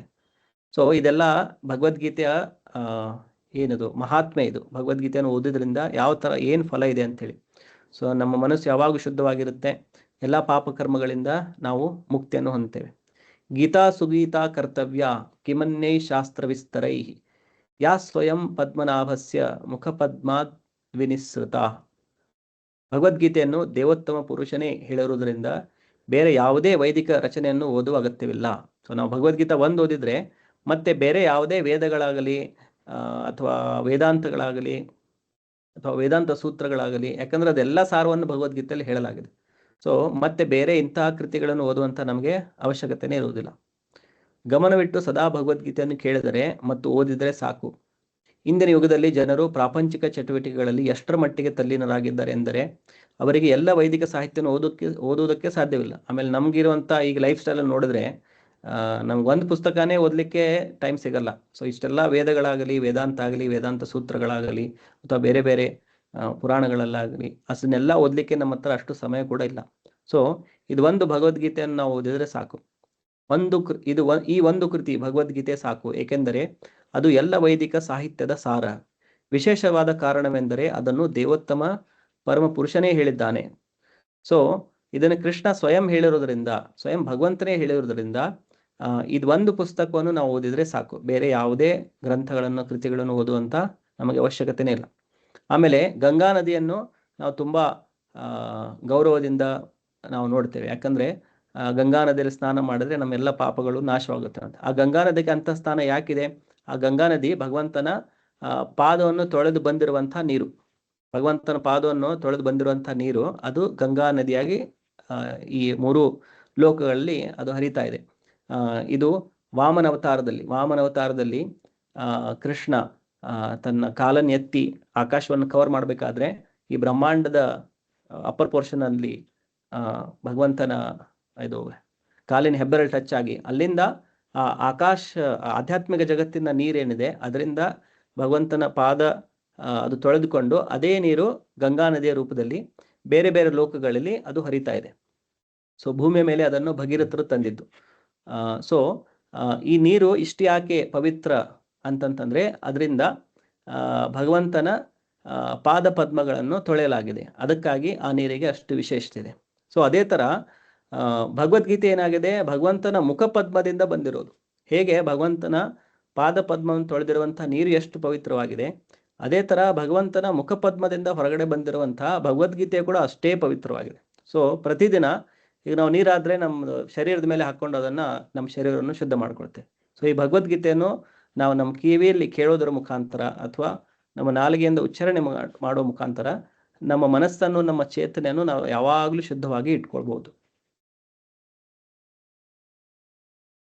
ಭಾರತಾಮೃತ ಸರ್ವಸ್ವಂ ವಿಷ್ಣು ವಕ್ತ್ರಾದಿ ನಿಸ್ಸೃತಂ ಗೀತಾಗನೋದ್ಗದಕಂ ಪೀತ್ವಾ ಪುನರ್ಜನ್ಮ ನ ವಿದ್ಯತೆ. ಗಂಗಾಜಲವನ್ನು ಕುಡಿದವನಿಗೆ ಮುಕ್ತಿಯು ದೊರಕುತ್ತದೆ ಎಂದ ಮೇಲೆ ಭಗವದ್ಗೀತೆ ಅಮೃತವನ್ನು ಕುಡಿದವನ ವಿಷಯ ಹೇಳುವುದೇನಿದೆ? ಭಗವದ್ಗೀತೆಯು ಮಹಾಭಾರತದ ಅಮೃತ ಸರ್ವಸ್ವ. ಅದನ್ನು ಮೂಲ ವಿಷ್ಣುವಾದ ಶ್ರೀಕೃಷ್ಣನೇ ಹೇಳಿದ್ದಾನೆ. ಇದು ಗೀತಾ ಮಹಾತ್ಮೆ 5ನೇ ಶ್ಲೋಕ.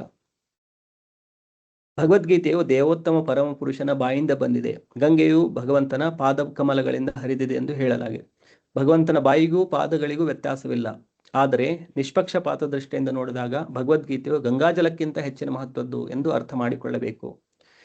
ಸರ್ವೋಪನಿಷದೋ ಗಾವೋ ದೋಗ್ಧಾ ಗೋಪಾಲನಂದನಃ ಪಾರ್ಥೋ ವತ್ಸಃ ಸುಧೀರ್ಭೋಕ್ತ ದುಗ್ಧಂ ಗೀತಾಮೃತಂ ಮಹತ್. ಭಗವದ್ಗೀತೆಯು ಗೀತೋಪನಿಷತ್ತು, ಎಲ್ಲ ಉಪನಿಷತ್ತುಗಳ ಸಾರ. ಅದು ಗೋವಿನಂತಿದೆ. ಗೋಪಾಲನಂದನನೆಂದು ಪ್ರಸಿದ್ಧನಾಗಿರುವ ಶ್ರೀಕೃಷ್ಣನು ಈ ಹಸುವಿನ ಹಾಲನ್ನು ಕರೆಯುತ್ತಿದ್ದಾನೆ. ಅರ್ಜುನನು ಕರುವಿನಂತಿದ್ದಾನೆ. ಎಲ್ಲ ವಿದ್ವಾಂಸರು, ಪರಿಶುದ್ಧ ಭಕ್ತರು ಭಗವದ್ಗೀತೆಯ ಹಾಲಿನ ಅಮೃತವನ್ನು ಕುಡಿಯುತ್ತಾರೆ. ಸೊ ಇಲ್ಲಿ ಒಂದು ಕರು ಮತ್ತೆ ಗೋಪಾಲಕ ಮತ್ತೆ ಹಾಲು, ಇದರ ಉದಾಹರಣೆಯನ್ನು ಕೊಟ್ಟು ಭಗವದ್ಗೀತೆಯನ್ನು ವಿವರಿಸಲಾಗಿದೆ. ಸೊ ಶ್ರೀಕೃಷ್ಣನು ಗೋಪಾಲಕನ ತರ, ಆಮೇಲೆ ಅರ್ಜುನನು ಕರುವಿಗೆ ಹೋಲಿಸಲಾಗಿದೆ. ಸೊ ಕರು ಇದ್ದಾಗ ಹಸು ಹಾಲು ಕೊಡುತ್ತೆ. ಸೊ ಅದೇ ತರ ಅರ್ಜುನ ದಿಗ್ಭ್ರಮೆಗೊಂಡಾಗ ಕೃಷ್ಣನು ಭಗವದ್ಗೀತೆಯನ್ನು ಹೇಳಿದಾನೆ. ಸೊ ಆ ಭಗವದ್ಗೀತೆಯನ್ನು ಆ ಕರು ಹಸು ತನ್ನ ಕರು ಕೊಡುವಂತ ಹಾಲಿಗೆ ಹೋಲಿಸಲಾಗಿದೆ. ಸೊ ಭಗವಂತನ ಮುಖಪದ್ಮದಿಂದ ಬಂದಿರುವಂತಹ ಈ ಭಗವದ್ಗೀತೆಯನ್ನು ಆ ಹಾಲಿಗೆ ಹೋಲಿಸಲಾಗಿದೆ. ಸೊ ಅರ್ಜುನನಿಂದಾಗಿ ಈ ಭಗವದ್ಗೀತೆಯು ನಮಗೆಲ್ಲ ಈಗ ಈ ರೂಪದಲ್ಲಿ ಲಭ್ಯವಿದೆ. ಸೊ ಅದನ್ನು ಎಲ್ಲರೂ ಕೂಡ, ವಿದ್ವಾಂಸರು, ಪರಿಶುದ್ಧ ಭಕ್ತರು, ಸಾಮಾನ್ಯ ಎಲ್ಲರೂ ಕೂಡ ಆ ಭಗವದ್ಗೀತೆಯ ಈ ಹಾಲಿನ ಅಮೃತವನ್ನು ನಾವು ಕುಡಿಯಬಹುದು. ಏಕಂ ಶಾಸ್ತ್ರಂ ದೇವಕಿ ಪುತ್ರ ಗೀತಂ ಏಕೋ ದೇವೋ ದೇವಕಿ ಪುತ್ರ ಏವ ಏಕೋ ಮಂತ್ರಸ್ತಸ್ಯ ನಾಮಾನಿ ಯಾನಿ ಕರ್ಮಾಪ್ಯೇಕಂ ತಸ್ಯ ದೇವಸ್ಯ ಸೇವಾ. ಸೊ ಇದು ಗೀತಾ ಮಹಾತ್ಮೆಯ 7ನೇ ಶ್ಲೋಕ. ಇಂದಿನ ದಿನದಲ್ಲಿ ಜನರು ಒಂದು ಧರ್ಮಶಾಸ್ತ್ರ, ಒಬ್ಬ ದೇವರು, ಒಂದು ಧರ್ಮ, ಒಂದು ಕಾರ್ಯ ಇವು ಬೇಕೆಂದು ಹಂಬಲಿಸುತ್ತಾರೆ. ಏಕೆಂದರೆ ಏಕಂ ಶಾಸ್ತ್ರಂ ದೇವಕಿ ಪುತ್ರ ಗೀತಂ, ಇಡೀ ಜಗತ್ತಿಗೆ ಒಂದೇ ಒಂದು ಧರ್ಮಗ್ರಂಥ ಭಗವದ್ಗೀತಾ ಇರಲಿ. ಏಕೋ ದೇವೋ ದೇವಕಿ ಪುತ್ರ ಏವ, ಇಡೀ ಜಗತ್ತಿಗೆ ಒಬ್ಬನೇ ದೇವರು ಶ್ರೀಕೃಷ್ಣ ಇರಲಿ. ಏಕೋ ಮಂತ್ರ ತಸ್ಯ ನಾಮಾನಿ, ಒಂದೇ ಮಂತ್ರ, ಒಂದೇ ಪ್ರಾರ್ಥನೆ ಇರಲಿ, ಅವನ ನಾಮ ಸಂಕೀರ್ತನೆ. ಹರೇ ಕೃಷ್ಣ ಕೃಷ್ಣ ಕೃಷ್ಣ ಹರೇ ಹರೇ, ಹರೇ ರಾಮ ರಾಮ ರಾಮ ಹರೇ ಹರೇ. ಕರ್ಮಾಪಿ ಏಕಂ ತಸ್ಯ ದೇವಸ್ಯ ಸೇವಾ, ಒಂದೇ ಕೆಲಸವಿರಲಿ, ಅದು ದೇವೋತ್ತಮ ಪರಮ ಪುರುಷನ ಸೇವೆ. ಸೊ ಈ ಶ್ಲೋಕ ಗೀತಾ ಮಹಾತ್ಮೆ 7ನೇ ಶ್ಲೋಕ ಏನಿದೆ, ಸೊ ಒಂದೇ ಶಾಸ್ತ್ರವಿರಲಿ, ಅದು ಭಗವದ್ಗೀತೆ. ಒಂದೇ ದೇವರಲ್ಲಿ ಇರಲಿ, ಅದು ದೇವಕಿ ಪುತ್ರನಾಗಿರುವಂಥ ಶ್ರೀಕೃಷ್ಣ. ಆಮೇಲೆ ಒಂದೇ ಮಂತ್ರ ಇರಲಿ, ಅದು ಕೃಷ್ಣನ ಹೆಸರುಗಳು ಜಪ ಮಾಡುವಂಥ ಹರೇ ಕೃಷ್ಣ ಮಂತ್ರ. ಮತ್ತು ಒಂದೇ ಕೆಲಸ ಇರಲಿ, ಅದು ಯಾವಾಗಲೂ ಭಗವಂತನ ಸೇವೆಯಲ್ಲಿ ತೊಡಗಿಕೊಂಡಿರೋದು. ಸೊ ಇದೆಲ್ಲ ಇದರ ಶ್ರೇಷ್ಠತೆಯನ್ನು ತೋರಿಸುತ್ತೆ. ಸೊ ಇಲ್ಲಿಗೆ ನಮ್ಮ ಭಗವದ್ಗೀತಾ ಪ್ರಸ್ತಾವನೆ ಶಿಲ ಪ್ರಭುಪಾದರು ಬರೆದಿರೋದು. ಈ ಪ್ರಸ್ತಾವನೆಯಲ್ಲಿ ನಾವು ಇಲ್ಲಿವರೆಗೆ ಐ ಥಿಂಕ್ 9 ಕ್ಲಾಸ್ಗಳಲ್ಲಿ ಇದನ್ನು ಮಾಡಿದ್ದೇವೆ. ಸೊ ಇದರಲ್ಲಿ ನಮಗೆ ಎಂಟೈರ್ ಭಗವದ್ಗೀತಾದು ಒಂದು ಸಿನಾಪ್ಸಿಸ್ ಅಥವಾ ಒಂದು ಸಮ್ಮರಿ, ಅದರದ್ದು ಒಂದು ಸಾರದ ರೂಪದಲ್ಲಿ ಪ್ರಭುಪಾದರು ಅದನ್ನು ನಮಗೆ ಕೊಟ್ಟಿದ್ದಾರೆ. ಸೊ ಇಷ್ಟು ನಾವು ಓದಿದಾಗ ನಮಗೆ ಭಗವದ್ಗೀತೆಯಲ್ಲಿ ಏನಿದೆ ಒಂದು ಸಾರಾಂಶದ ರೂಪದಲ್ಲಿ ನಮಗೆ ಇದು ಗೊತ್ತಾಗಿದೆ. ಸೊ ಇನ್ಮೇಲೆ ಮುಂಬರುವಂಥ ಕ್ಲಾಸ್ಗಳಲ್ಲಿ ನಾವು ಪ್ರತಿಯೊಂದು ಶ್ಲೋಕವನ್ನು ಒಂದೊಂದು ಶ್ಲೋಕ ಓದ್ತಾ ಅದರಲ್ಲಿ ಏನು ಕೃಷ್ಣ ಹೇಳಿದ್ದಾರೆ, ಯಾವ ಸನ್ನಿವೇಶಗಳಿದೆ, ಸೊ ಅದರದ ತಾತ್ಪರ್ಯ ಏನಿದೆ, ಅದೆಲ್ಲ ನಾವು ಮುಂದೆ ಬರುವಂಥ ಕ್ಲಾಸ್ಗಳಲ್ಲಿ ನಾವು ಅದನ್ನು ನೋಡುವ. ಸೊ ಇಲ್ಲಿ ಕೊನೆಯಲ್ಲಿ ಗುರು ಪರಂಪರೆಯ ಬಗ್ಗೆ ಕೊಡಲಾಗಿದೆ. ಯಾಕಂದ್ರೆ ಭಗವದ್ಗೀತೆಯಲ್ಲಿ ಕೃಷ್ಣ ಹೇಳೋದು ಏವಂ ಪರಂಪರಾ ಪ್ರಾಪ್ತಂ ಇಮಂ ರಾಜರ್ಷೋ ವಿದುಹು, ಈ ಭಗವದ್ಗೀತೆಯನ್ನು ನಾವು ಪರಂಪರೆಯಲ್ಲಿ ಪಡೆದುಕೊಳ್ಳಬೇಕು. ಆವಾಗಲೇ ನಮಗೆ ಇದರ ನಿಜವಾದ ಜ್ಞಾನ ಏನಿದೆ ಅಂತ ಹೇಳಿ ಗೊತ್ತಾಗುತ್ತೆ. ಸೊ ಪರಂಪರಾ ವಿಹೀನಾಯೇ ಮಂತ್ರಾಸ್ತೆ ವಿಫಲಾಮತಿ, ಇದನ್ನು ಕೂಡ ಹೇಳಲಾಗಿದೆ. ಯಾರು ಪರಂಪರೆಯಲ್ಲಿ ಬರೋದಿಲ್ವೋ ಅವರು ಉಚ್ಚಾರ ಮಾಡುವಂಥ ಯಾವುದೇ ಮಂತ್ರಗಳು ಫಲ ಕೊಡೋದಿಲ್ಲ ಅಂತೇಳಿ. ಸೊ ಮಂತ್ರವನ್ನು ಕೂಡ ನಾವು ಪರಂಪರೆಯಲ್ಲಿ ರಿಸೀವ್ ಮಾಡಬೇಕು, ಪಡೆದುಕೊಳ್ಬೇಕು. ಆಮೇಲೆ ಜ್ಞಾನವನ್ನು ಕೂಡ ನಾವು ಒಂದು ಪರಂಪರೆಯಲ್ಲಿ ನಾವು ಅದನ್ನು ಪಡೆದುಕೊಳ್ಬೇಕು. ಆವಾಗಲೇ ನಮಗೆ ಆ ಜ್ಞಾನದ ನಿಜವಾದ ತಾತ್ಪರ್ಯ ಗೊತ್ತಾಗುತ್ತೆ. ಮತ್ತೆ ಅದನ್ನು ನಾವು ಅಭ್ಯಾಸ ಮಾಡಿ ನಾವು ಆಧ್ಯಾತ್ಮಿಕ ಫಲವನ್ನು ಕೂಡ ನಾವು ಪಡೆದುಕೊಳ್ಳಬಹುದು, ಭಗವಂತನ ಧಾಮಕ್ಕೆ ಹೋಗಬಹುದು. ಸೊ ಈ ಭಗವದ್ಗೀತೆಯನ್ನು ಯಾವ ತರ ಪರಂಪರೆಯಲ್ಲಿ ಬಂದಿದೆ ಅಂತ ಹೇಳಿ ಇಲ್ಲಿ ಹೇಳಲಾಗಿದೆ. ಸೊ ಕೃಷ್ಣನಿಂದ ಬ್ರಹ್ಮರಿಂದ ನಾರದರಿಂದ ವ್ಯಾಸರು, ವೇದವ್ಯಾಸರಿಂದ ಮಧ್ವಾಚಾರ್ಯ, ಅವರ ನಂತರ ಪದ್ಮನಾಭ, ಅವರ ನಂತರ ನರಹರಿ, ಆಮೇಲೆ ಮಾಧವ, ಅಕ್ಷೋಭ್ಯ, ಜಯತೀರ್ಥ, ಜ್ಞಾನಸಿಂಧು, ದಯಾನಿಧಿ, ವಿದ್ಯಾನಿಧಿ, ರಾಜೇಂದ್ರ, ಜಯಧರ್ಮ, ಪುರುಷೋತ್ತಮ, ಬ್ರಹ್ಮಣ್ಯತೀರ್ಥ, ವ್ಯಾಸತೀರ್ಥ, ಲಕ್ಷ್ಮೀಪತಿ, ಮಾಧವೇಂದ್ರಪುರಿ, ಈಶ್ವರಪುರಿ. ಅವರಾದಮೇಲೆ ಶ್ರೀ ಚೈತನ್ಯ ಮಹಾಪ್ರಭುಗಳು 500 ವರ್ಷಗಳ ಹಿಂದೆ. ಅವರಾದಮೇಲೆ ಅವರ ಶಿಷ್ಯರಾಗಿರುವಂಥ ರೂಪ ಸ್ವರೂಪ ಗೋಸ್ವಾಮಿ ಮತ್ತೆ ಸನಾತನ. ಆಮೇಲೆ ಅವರ ಶಿಷ್ಯರಾಗಿರುವಂಥ ರಘುನಾಥ ಗೋಸ್ವಾಮಿ, ಜೀವ ಗೋಸ್ವಾಮಿ. ಆಮೇಲೆ ಅವರ ಶಿಷ್ಯರು ಕೃಷ್ಣದಾಸ ಗೋಸ್ವಾಮಿ. ಆಮೇಲೆ ಅವರ ಶಿಷ್ಯ ನರೋತ್ತಮ ದಾಸ ಗೋಸ್ವಾಮಿ. ಆಮೇಲೆ ವಿಶ್ವನಾಥ ಚಕ್ರವರ್ತಿ ಠಾಕೂರರು. ಆಮೇಲೆ ಬಲದೇವ್ ವಿದ್ಯಾಭೂಷಣ ಮತ್ತೆ ಜಗನ್ನಾಥ ದಾಸ್ ಬಾಬಾಜಿ. ಅವರಾದ್ಮೇಲೆ ಭಕ್ತಿವಿನೋದ್ ಠಾಕೂರರು. ಅವರಾದ್ಮೇಲೆ ಗೌರ್ ಕಿಶೋರ್ ದಾಸ್ ಬಾಬಾಜಿ. ಆಮೇಲೆ ಅವರಾದ್ಮೇಲೆ ಭಕ್ತಿ ಸಿದ್ಧಾಂತ ಸರಸ್ವತಿ ಠಾಕೂರು. ಅವರಾದ್ಮೇಲೆ ನಮ್ಮ ಗುರುಗಳಾಗಿರುವಂಥ AC ಭಕ್ತಿ ವೇದಾಂತ ಸ್ವಾಮಿ ಶಿಲ ಪ್ರಭುಪಾದರು. ಸೊ ಅವ್ರ ಮುಖಾಂತರ ನಾವು ಈ ಭಗವದ್ಗೀತೆಯನ್ನು ಅರ್ಥ ಮಾಡ್ಕೊಳ್ಳಿಕ್ಕೆ ಪ್ರಯತ್ನವನ್ನು ಪಡ್ತಾ ಇದ್ದೇವೆ. ಸೊ ಇಲ್ಲಿಗೆ ಇವತ್ತಿನ ಕ್ಲಾಸ್ ನಾವು ಇಲ್ಲಿಗೆ ಸ್ಟಾಪ್ ಮಾಡುವ. ಸೊ ಏನಾದರೂ ಪ್ರಶ್ನೆಗಳಿದ್ರೆ ನಾವು ಡಿಸ್ಕಸ್ ಮಾಡಬಹುದು.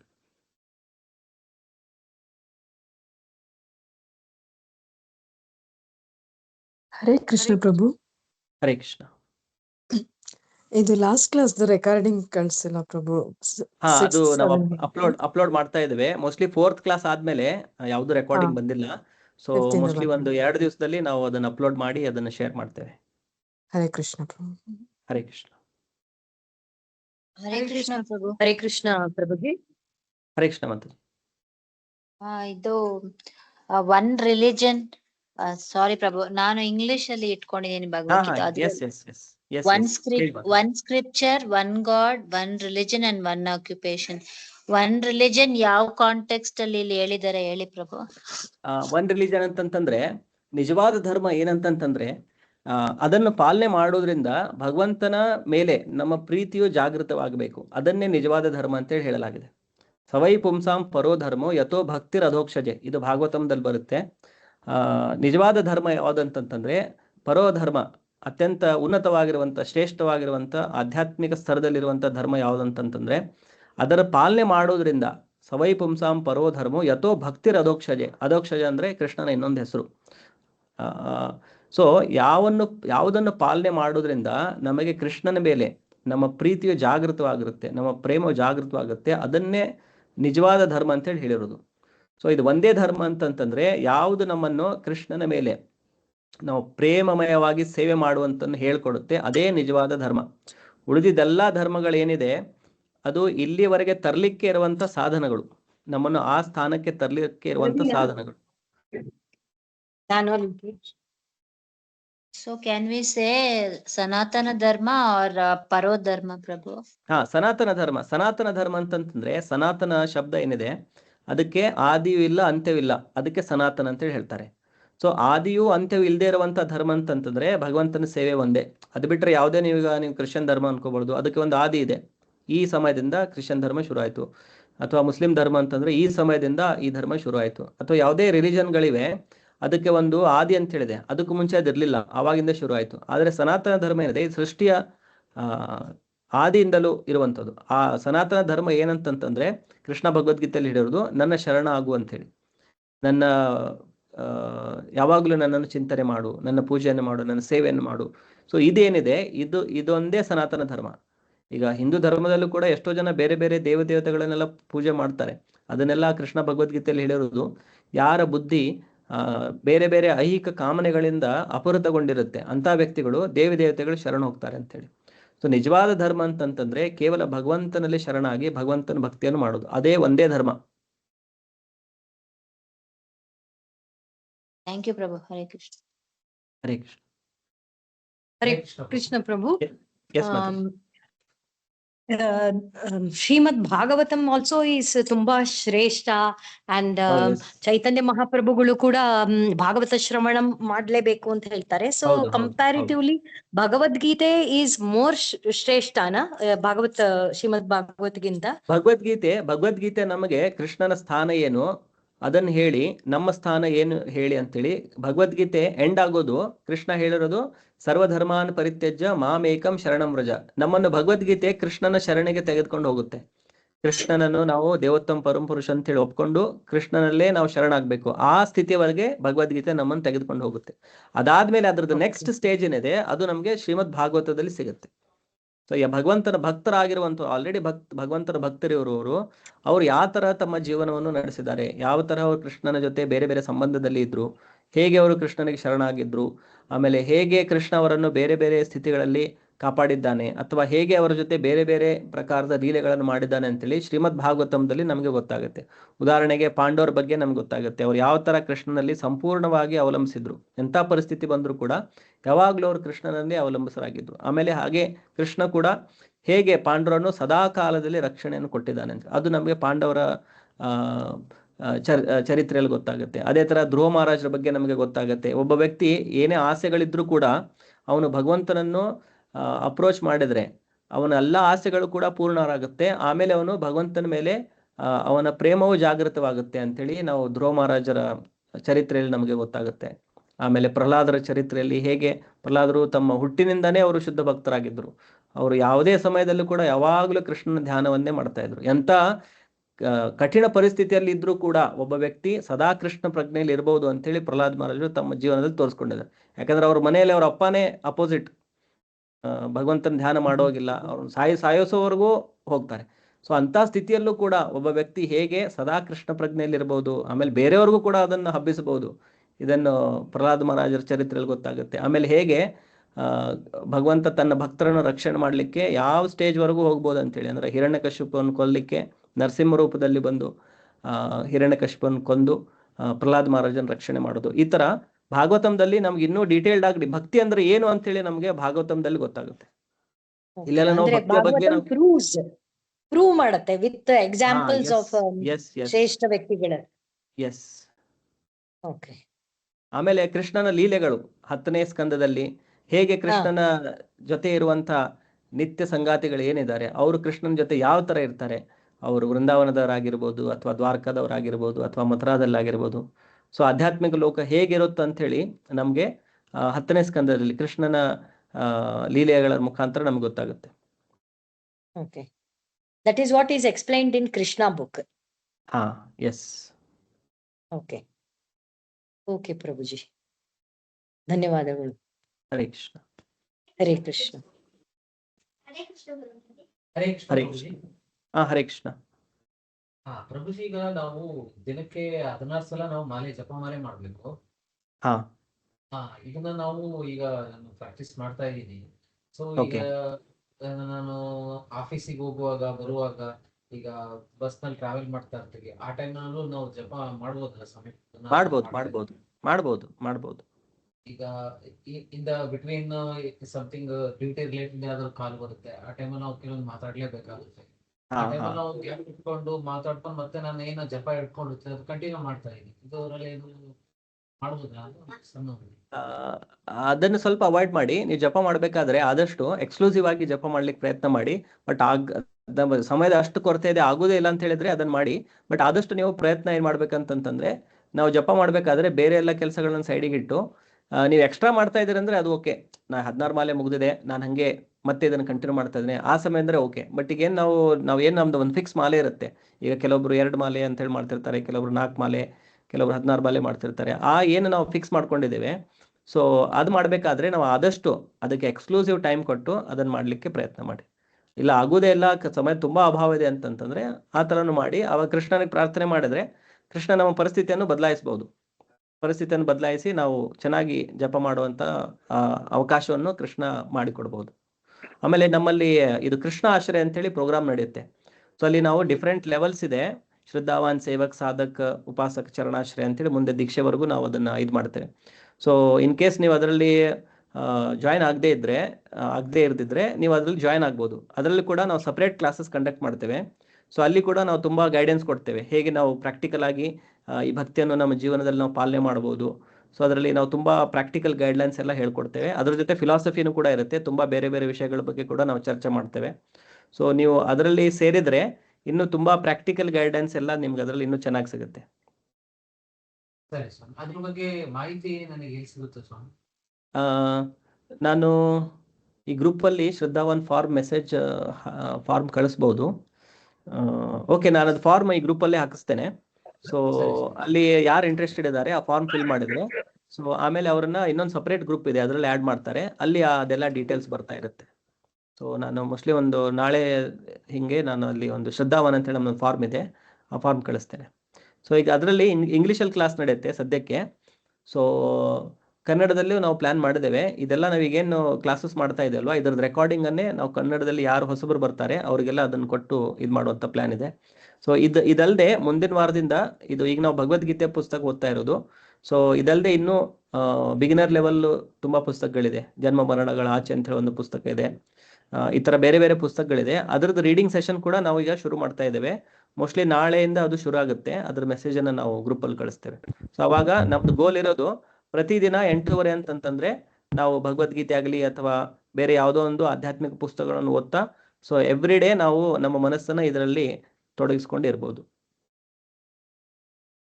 ಇನ್ನೊಂದು, ಈಗ ನಾನು ಪ್ರತಿ ಆಲ್ಟರ್ನೇಟಿವ್ ಸ್ಯಾಟರ್ಡೆ ಇಲ್ಲಿ ನಮ್ದು ಈ ಸಿಟಿಲಿ ಒಂದು ಇಸ್ಕಾನ್ ಕಾರ್ಯಕ್ರಮ ನಡೆಯುತ್ತೆ. ಓಕೆ, ನೀವು ಹೇಳೋದು ಇದನ್ನ ಒಂದು ಶ್ಲೋಕ ಪಠಣೆ ಮಾಡ್ತಿರಲ್ಲ ನೀವು, ಹಾ ಹಾ, ಆ ಸಂಸ್ಕೃತದ ವರ್ಡ್ಸ್ ಗಳನ್ನ ಮ್ಯಾಚ್ ಮಾಡ್ಕೊಂಡು ಯಾವ ತರ ಓದಿದ್ರೆ ಅದಕ್ಕಿಂತ ಅರ್ಥ ಆಗುತ್ತೆ ಅಂತ ನಮಗೆ ಹೇಗೆ ಗೊತ್ತಾಗುತ್ತೆ? ಅದು ಓದೋದನ್ನ ನಾವು ಪ್ರಾಕ್ಟೀಸ್ ಮಾಡ್ಬೇಕಷ್ಟೇ. ಈ ಶ್ಲೋಕಗಳಿದೆಯಲ್ಲ, ನಾವು ಎಷ್ಟು ಹೆಚ್ಚಾಗಿ ಅದನ್ನ ಉಚ್ಚಾರಣೆ ಮಾಡ್ತೇವೆ ಅವಾಗ ಅಷ್ಟು ಕ್ಲಿಯರ್ ಆಗಿ ಅದು ನಮ್ಗೆ ಉಚ್ಚಾರಣೆ ಮಾಡ್ಲಿಕ್ಕೆ ಬರುತ್ತೆ. ಆಮೇಲೆ ಈ ಭಗವದ್ಗೀತಾ ನಾವು ಮುಂದೆ ಓದ್ತಾ ಹೋಗ್ತೇವಲ್ವಾ, ಸೊ ಪ್ರತಿಯೊಂದು ಶ್ಲೋಕನು ಪ್ರಭುಪಾದರು ಅದನ್ನ ಶಬ್ದ ವಿಂಗಡಣೆ ಮಾಡಿ, ಆ ಸಂಧಿ ಬಿಡಿಸಿ ಅದನ್ನ ಶಬ್ದ ವಿಂಗಡಣೆ ಮಾಡಿ ಪ್ರತಿಯೊಂದು ಶ್ಲೋಕ ಇದು ಅರ್ಥ ಶಬ್ದಕ್ಕೂ ಕೂಡ ಅರ್ಥ ಕೊಟ್ಟಿದ್ದಾರೆ. ಸೊ ಅದನ್ನೆಲ್ಲ ನಾವು ನೋಡ್ತಾ ಹೋದಾಗ ನಮ್ಗೆ ಅದು ಶ್ಲೋಕದ ಅರ್ಥ ಕೂಡ ನಾವು ಎಷ್ಟು ಅದನ್ನು ಓದ್ತಾ ಹೋಗ್ತೇವೆ, ಮುಂದೆ ಹೋದಂಗೆ ನಮ್ಗೆ ಆ ಶಬ್ದ ಜ್ಞಾನನೂ ಬರ್ಲಿಕ್ಕೆ ಶುರು ಆಗುತ್ತೆ. ಕೆಲವೊಂದು ಶಬ್ದಗಳು ನಮ್ಗೆ ಯಾಕಂದ್ರೆ ಹಿಂದೆ ಓದ್ತಾ ಬಂದಿರ್ತೇವೆ, ಅದೇ ಶಬ್ದಗಳು ಕೆಲವೊಂದ್ಸಲ ಮುಂದೆ ರಿಪೀಟ್ ಆಗುತ್ತೆ. ಆಮೇಲೆ ಎಷ್ಟೋ ಸಂಸ್ಕೃತ ಶಬ್ದಗಳು, ಯಾಕಂದ್ರೆ ಎಲ್ಲಾ ಲ್ಯಾಂಗ್ವೇಜಸ್ ಅಲ್ಟಿಮೇಟ್ಲಿ ಸಂಸ್ಕೃತದಿಂದಾನೇ ಬಂದಿರೋದು. ಸೊ ನಾವು ಕನ್ನಡದಲ್ಲಿ ಹೇಳುವಂತ ಎಷ್ಟೋ ಶಬ್ದಗಳು ಒರಿಜಿನಲ್ ಸಂಸ್ಕೃತದಲ್ಲಿ ಇರುತ್ತೆ. ಈಗ ನಾವು ಎಲ್ಲಾ ಶ್ಲೋಕ ಏನು ಓದ್ತಾ ಇದ್ದೇವೆ ಅದ್ರಲ್ಲಿ ಆಲ್ಮೋಸ್ಟ್ ಅಟ್ಲೀಸ್ಟ್ 50% ಆದ್ರೂ ಕನ್ನಡದಲ್ಲಿ ನಾವು ಈಸಿ ಆಗೋದನ್ನ ಅರ್ಥ ಮಾಡ್ಕೋಬಹುದು. ಸೊ ನಾವು ಎಷ್ಟು ಪ್ರಾಕ್ಟೀಸ್ ಮಾಡ್ತಾ ಹೋಗ್ತೇವೆ, ಸೊ ಮುಂದೆ ನಮ್ಗೆ ಅದು ಇನ್ನೂ ಕ್ಲಿಯರ್ ಆಗಿ ಅರ್ಥ ಆಗ್ತಾ ಹೋಗುತ್ತೆ. ಸರಿ. ನೀವು ಒಂದೇನ್ ಮಾಡ್ಬೋದು ಅಂತಂತಂದ್ರೆ, ಪ್ರತಿ ದಿವಸ ಫಾರ್ ಎಕ್ಸಾಂಪಲ್ ಒಂದು 20 ಶ್ಲೋಕ ಪಠನೆ ಮಾಡುವಂತ ಅಭ್ಯಾಸ ಇಟ್ಕೋಬಹುದು. ಯಾವುದೋ ಒಂದು 20 ಶ್ಲೋಕ, ಫಸ್ಟ್ ಚಾಪ್ಟರ್ದು 20 ಶ್ಲೋಕಾಸ್ ಒಂದು ನೀವು 20 ದಿವಸ ಮಾಡ್ಬಿಟ್ರೆ ಈ ತರ, ಸೊ ಆ ಶ್ಲೋಕ ಎಲ್ಲ ನಿಮ್ಗೆ ಒಂಥರ ಮೆಮೊರೈಸ್ ಆಗುತ್ತೆ. ಪ್ಲಸ್ ನೀವು ಅದನ್ನ ಯಾರಿಗೋ ಬೇರೆಯವ್ರಿಗೆ ಹೇಳ್ಬೇಕಾದ್ರೆ ಅದನ್ನು ಉಲ್ಲೇಖ ಮಾಡಿದ್ರೆ ಅದ್ರದ್ದು ನೀವೇನ್ ಹೇಳ್ತಾ ಇದ್ದೀರಾ ಅದರದ್ದು ಅಥಾರಿಟಿ ಇನ್ನೂ ಹೆಚ್ಚಾಗುತ್ತೆ. ನಾವು ಭಗವದ್ಗೀತೆಯನ್ನು ಕೋಟ್ ಮಾಡಿದ್ರೆ ಜನರಿಗೆ ಅದು ಅಥಾರಿಟೇಟಿವ್ ಅನ್ಸುತ್ತೆ. ನಾವು ಏನೋ ಒಂದು ಹೇಳ್ತಾ ಇಲ್ಲ, ನಾವು ಶಾಸ್ತ್ರದಲ್ಲಿ ಇರೋದನ್ನ ಹೇಳ್ತಾ ಇದ್ದೇವೆ ಅಂತ ಹೇಳಿ. ಸರಿ. ಹರೇ ಕೃಷ್ಣ. ಹರೇ ಕೃಷ್ಣ. ಹರೇ ಕೃಷ್ಣ ಗುರು. ಹರೇ ಕೃಷ್ಣ. ಹರೇ ಕೃಷ್ಣ ಗುರು. ಶ್ರೀಮದ್ ಭಾಗವತಂ ಮೇಲೆ ಬಿ ಕ್ಲಾಸಸ್ ಮಾಡ್ಬೋದು. ಶ್ರೀಮದ್ ಭಾಗವತಂ ಕ್ಲಾಸ್ ಅಲ್ವಾ, ಅದನ್ನು ಮಾಡೋ ಪ್ಲಾನ್ ಇದೆ. ಸ್ಲೋಲಿ ನಾವು ಅದನ್ನ ಸ್ಟಾರ್ಟ್ ಮಾಡ್ತೇವೆ. ಈ ಭಗವದ್ಗೀತಾ ನಡೀತಾ ಇದೆ, ಶ್ರೀಮದ್ ಭಾಗವತಂ ಕೂಡ ನಾವು ಮುಂದೆ ಬರೋ ದಿನಗಳಲ್ಲಿ ಅದನ್ನ ಪ್ರಾರಂಭ ಮಾಡ್ತೇವೆ. ಯಾಕಂದ್ರೆ ಅದು ಬುಕ್ ನಂಬಲ್ಲಿ ಲಭ್ಯ ಇಲ್ಲ ಪ್ರಭು, ಅದು ಕ್ಲಾಸಸ್ ಆದ್ರೂ ಕೇಳ್ಬೇಕಂತ. ಎಸ್ ಇದು ನಮ್ದು ನೋಡಿ, ಎವ್ರಿ ಸಂಡೇ ಭಾಗವತಂ ಕ್ಲಾಸ್ ನಡೆಯುತ್ತೆ ಕನ್ನಡದಲ್ಲಿ, ಇಲ್ಲಿ ಟೆಂಪಲ್ ಅಲ್ಲಿ, ಇಸ್ಕಾನ್ ಟೆಂಪಲ್ ಅಲ್ಲಿ ಬೆಂಗಳೂರಲ್ಲಿ. ಅದ್ರದ್ದು ರೆಕಾರ್ಡಿಂಗ್ ಯೂಟ್ಯೂಬ್ ಅಲ್ಲಿ ಅವೈಲೇಬಲ್ ಇರುತ್ತೆ. ಸೊ ನಾನೇನ್ ಮಾಡ್ತೇನೆ ಹಾಗಿದ್ರೆ, ಮುಂದೆ ಎವ್ರಿ ಸಂಡೇ ಏನ್ ಕ್ಲಾಸ್ ಇರುತ್ತಲ್ಲ, ಆ ರೆಕಾರ್ಡೆಡ್ ಇರುತ್ತೆ, ಅದನ್ನ ನಾನು ಈ ಗ್ರೂಪ್ ಅಲ್ಲಿ ಶೇರ್ ಮಾಡ್ತೇನೆ. ಸೊ ಆಮೇಲೆ ಹಳೇದು ಎಷ್ಟೋ ಕ್ಲಾಸ್ ಆಗಿರೋ ರೆಕಾರ್ಡಿಂಗ್ಸ್ ಕೂಡ ಅಲ್ಲಿರುತ್ತೆ, ಅದನ್ನು ನೀವು ನೋಡ್ಬೋದು. ಸೊ ನಾನು ಇದನ್ನ ಶೇರ್ ಮಾಡ್ತೇನೆ ಭಾಗವತಂ ಕ್ಲಾಸ್. ಈಗ ನೀವು ಹಂತಗಳು ಹೇಳಿದ್ರಲ್ಲ, ಅದರಲ್ಲಿ ಸೆಕೆಂಡ್ ಲೆವೆಲ್ ನಾನು ಇದು ಮಾಡ್ಕೊಂಡಿರೋದು 4 ಲೆವೆಲ್ಸ್ ಕೇರ್ಫುಲ್ ಆಗಿ ಚಾಂಟ್ ಮಾಡ್ಬೇಕು ಅಂತ ಅಂದ್ರೆ ನಾವು ತಗೊಂಡಿರೋ 4 ರೌಂಡ್ಸ್ ನಾವು ಕೇರ್ಫುಲ್ ಆಗಿ ಚಾಂಟ್ ಮಾಡ್ಬೇಕು. ಬಟ್ ಆ ತರ ಮಾಡ್ತಿರ್ಬೇಕಾದ್ರೆ ಅಂದ್ರೆ ಬಾಳ ತರ ಯೋಚನೆ ಬರುತ್ತೆ ಪ್ರಭು. ಅಂದ್ರೆ ಭಗವಂತನ ಇದ್ರ ಮ್ಯಾಗೆ ಆಧ್ಯಾತ್ಮಿಕತೆ ಬರ್ತಾ ಇರುತ್ತೆ ಆಲ್ಮೋಸ್ಟ್. ಅಂದ್ರೆ ಭೌತಿಕದ್ಕಿಂತ ಆಧ್ಯಾತ್ಮಿಕದ ಅಂದ್ರೆ ಭಗವಂತ ಬಗ್ಗೆ ಯೋಚನೆ ಬರುತ್ತಿರುತ್ತೆ. ಆತರ ಬಂದ್ರೆ ಅಂದ್ರೆ ಏನ್ ಮಾಡ್ಬೋದು ಆತರ? ಅಂದ್ರೆ ಜಪ ಮಾಡ್ಬೇಕಾದ್ರೆ ನಮ್ಮ ಧ್ಯಾನ ಏನಿರ್ಬೇಕು, ಆ ಕೃಷ್ಣನ ಹೆಸರಿನ ಮೇಲೆ ನಾವು ಧ್ಯಾನವನ್ನ ಕೇಂದ್ರೀಕೃತ ಮಾಡ್ಬೇಕು. ಸೊ ಕೃಷ್ಣನ ಹೆಸರಿನ ಮೇಲೆ ನಮ್ಮ ಧ್ಯಾನ ಕೇಂದ್ರೀಕೃತವಾಗಿರ್ಬೇಕು. ಅದ್ರ ಜೊತೆಗೆ ಬೇಕಂದ್ರೆ ನಾವು ಈಗ ಭಗವಂತನ ವಿಗ್ರಹ ಇರುತ್ತೆ, ಅಧಿಕೃತವಾಗಿರುವಂತ ವಿಗ್ರಹ. ಈಗ ನಮ್ಮ ದೇವಸ್ಥಾನದಲ್ಲಿ ರಾಧಾಕೃಷ್ಣನ ವಿಗ್ರಹ ಇದೆ, ಸಪೋಸ್ ನಿಮ್ಮ ಹತ್ರ ಅದು ಫೋಟೋ ಇದ್ರೆ ನೀವು ಅದರಲ್ಲಿ ಕೂಡ ನಿಮ್ಮ ಮನಸ್ಸನ್ನ ಇಡ್ಬೋದು. ಭಗವಂತನ ಪಾದದ ಮೇಲೆ ಧ್ಯಾನ ಮಾಡ್ಬೋದು, ರಾಧಾಕೃಷ್ಣರ ಪಾದದ ಮೇಲೆ ನೀವು ಧ್ಯಾನ ಮಾಡ್ಬೋದು ಜಪ ಮಾಡ್ಬೇಕಾದ್ರೆ. ಸೊ ಈ ತರ ನಾವು ನಮ್ಮ ಮನಸ್ಸನ್ನ ಕೇವಲ ಕೃಷ್ಣನ ಮೇಲೆ ಇಟ್ಟಿರ್ಬೇಕು ಜಪ ಮಾಡ್ಬೇಕಾದ್ರೆ. ಅವಾಗ ಅದು ಅಪರಾಧ ಮುಕ್ತವಾಗಿರುವಂತ ಜಪ ಆಗುತ್ತೆ. ಈಗ ನಮ್ಮ ಮನಸ್ಸು ಅಲ್ಲಿ ಹೋಗ್ತಾ ಇದ್ರೆ ಅದನ್ನು ಅಪರಾಧ ಯುಕ್ತ ಜಪ ಅಂತ ಹೇಳಿ ಹೇಳ್ತಾರೆ. ಸೊ ಅಪರಾಧ ಯುಕ್ತ ಜಪ ಮತ್ತು ಅಪರಾಧ ಇಲ್ಲದೆ ಇರುವಂತ ಜಪದಲ್ಲಿ ವ್ಯತ್ಯಾಸ ಏನಂತಂದ್ರೆ, ಇದು ಅಪರಾಧ ಮುಕ್ತ ಜಪ ಮಾಡಿದ್ರೆ ನಮ್ಮ ಪ್ರಗತಿ ತುಂಬಾ ಫಾಸ್ಟ್ ಆಗುತ್ತೆ. ಸೊ ನಾವು ಅಪರಾಧ ಯುಕ್ತ ಜಪ ಮಾಡ್ತಾ ಇದ್ರೆ ನಮ್ಮ ಪ್ರಗತಿ ಸ್ವಲ್ಪ ಸ್ಲೋ ಆಗಿ ಆಗ್ತಾ ಇರುತ್ತೆ.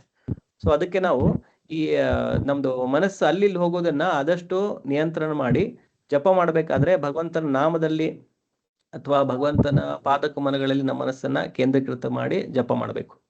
ಸೊ ಬೇರೆ ವಿಚಾರಗಳು ಬರದಂಗೆ ನಾವು ಅದನ್ನ ಪ್ರಾಕ್ಟೀಸ್ ಮಾಡ್ಬೇಕು. ಸೊ ನಾವು ಸ್ವಲ್ಪ ಜಪ ಮಾಡೋದನ್ನ ಸ್ವಲ್ಪ ನಮ್ಗೆ ಕೇಳೋ ತರ ಹೇಳ್ಬೇಕು, ಸ್ವಲ್ಪ ಜೋರಾಗಿ ನಮ್ಗಷ್ಟೇ ಕೇಳ್ಬೇಕು. ಮನಸ್ಸು ಅಲ್ಲಿ ಹೋದಾಗ ಸ್ವಲ್ಪ ಜೋರಾಗಿ ಹೇಳಿದ್ರೆ ಮತ್ತೆ ಆ ಮನಸ್ಸು ವಾಪಸ್ ಕೃಷ್ಣನ ಶಬ್ದದ ಮೇಲೆ ನಾವು ಮತ್ತೆ ವಾಪಸ್ ತರಬಹುದು. ಆಮೇಲೆ ನಮ್ಗೆ ಇದು ಜಪ ಮಾಡ್ಬೇಕಾದ್ರೆ ಈ ಹರಿನಾಮದ ಮಹಿಮೆಗಳ ಬಗ್ಗೆ ಕೂಡ ನಮ್ಮ ಮನಸ್ಸಿನಲ್ಲಿ ಇರಬೇಕು. ಅಂದ್ರೆ ಎಲ್ಲಾ ಶಾಸ್ತ್ರಗಳಲ್ಲಿ ಹೇಳಿರೋದು ಹರೇರ್ ನಾಮ ಹರೇರ್ ನಾಮ ಹರೇರ್ ನಾಮೈವ ಕೇವಲಂ. ಸೊ ಇದು ಬಿಟ್ರೆ ಕಲಿಯುಗದಲ್ಲಿ ಬೇರೆ ಗತಿನೇ ಇಲ್ಲ. ಆಮೇಲೆ ನಾಮಚಿಂತಾಮಣಿ ಕೃಷ್ಣನ ಹೆಸರು ಮತ್ತು ಕೃಷ್ಣನಲ್ಲಿ ಯಾವುದೇ ಅಂತರ ಇಲ್ಲ. ಸೊ ಇದೆಲ್ಲ ನಾಮದ ಮಹಿಮೆಗಳಿದೆ. ಸೊ ಅದ್ರ ಬಗ್ಗೆನೂ ಕೂಡ ನಾವು ಅವಾಗ ಓದ್ತಾ ಇರಬೇಕು, ಕೇಳ್ತಾ ಇರಬೇಕು. ಸೊ ಜಪ ಮಾಡುವಾಗ ನಮ್ಮ ಮನಸ್ಸಿನಲ್ಲಿ ಈ ವಿಚಾರಗಳು ತುಂಬಿಕೊಂಡಿದ್ರೆ ಅವಾಗ ನಮ್ಮ ಮನಸ್ಸು ಏನಾಗುತ್ತೆ, ಅಲ್ಲಿ ಹೋಗದೆ ಈಗ ನಾನು ಜಪ ಮಾಡ್ತಾ ಇದ್ದೇನೆ, ನನ್ನ ಮನಸ್ಸು ಫುಲ್ ಇಲ್ಲೇ ಇರಬೇಕು. ಅವಾಗ ಅದಕ್ಕೆ ಒಂದು ಡೈರೆಕ್ಷನ್ ಬರ್ತಾ ಇರುತ್ತೆ ಮನಸ್ಸಿಗೆ. ಇಲ್ಲಾಂದ್ರೆ ಅದು ಎಷ್ಟೋ ವಿಚಾರಗಳು, ಏನೋ ಫ್ಯೂಚರ್ ಪ್ಲಾನ್ಸ್ ಇದೆ ಅಥವಾ ಏನೋ ಪ್ರಾಬ್ಲಮ್ಸ್ ಇದೆ, ಅದನ್ನ ಸಾಲ್ವ್ ಮಾಡ್ತಾ ಕುತ್ಕೊಂಡ್ ಬಿಡುತ್ತೆ ಜಪ ಮಾಡ್ಬೇಕಾದ್ರೆ. ಸೊ ಕೈ ಓಡ್ತಾ ಇರುತ್ತೆ, ಬಾಯಿ ಓಡ್ತಾ ಇರುತ್ತೆ, ಬಟ್ ಮನಸ್ಸೆಲ್ಲೋ ಒಂದ್ ಕಡೆ ಇರುತ್ತೆ. ಸೊ ಅದನ್ನು ನಾವು ಅವಾಯ್ಡ್ ಮಾಡಬೇಕು. ಈಗ ನೀವು ಇದು ಹೇಳಿದ್ರಲ್ಲ, ಅದು ಭೌತಿಕ ಶಕ್ತಿ ಏನದಲ್ಲ ಅದು ತಮೋಗುಣ ಸೇರದಂತ ಹೇಳಿದ್ರಿ. ಅಂದ್ರೆ ಆಧ್ಯಾತ್ಮಿಕ ಶಕ್ತಿ ಅಂದ್ರೆ ಶುದ್ಧ ಸತ್ವ ಗುಣ ಸೇರಿದ್ದ? ಹೌದು, ಶುದ್ಧ ಸತ್ವ, ಆ 3 ಗುಣಗಳಿಂದ ಮೇಲೆ ಇರುವುದು.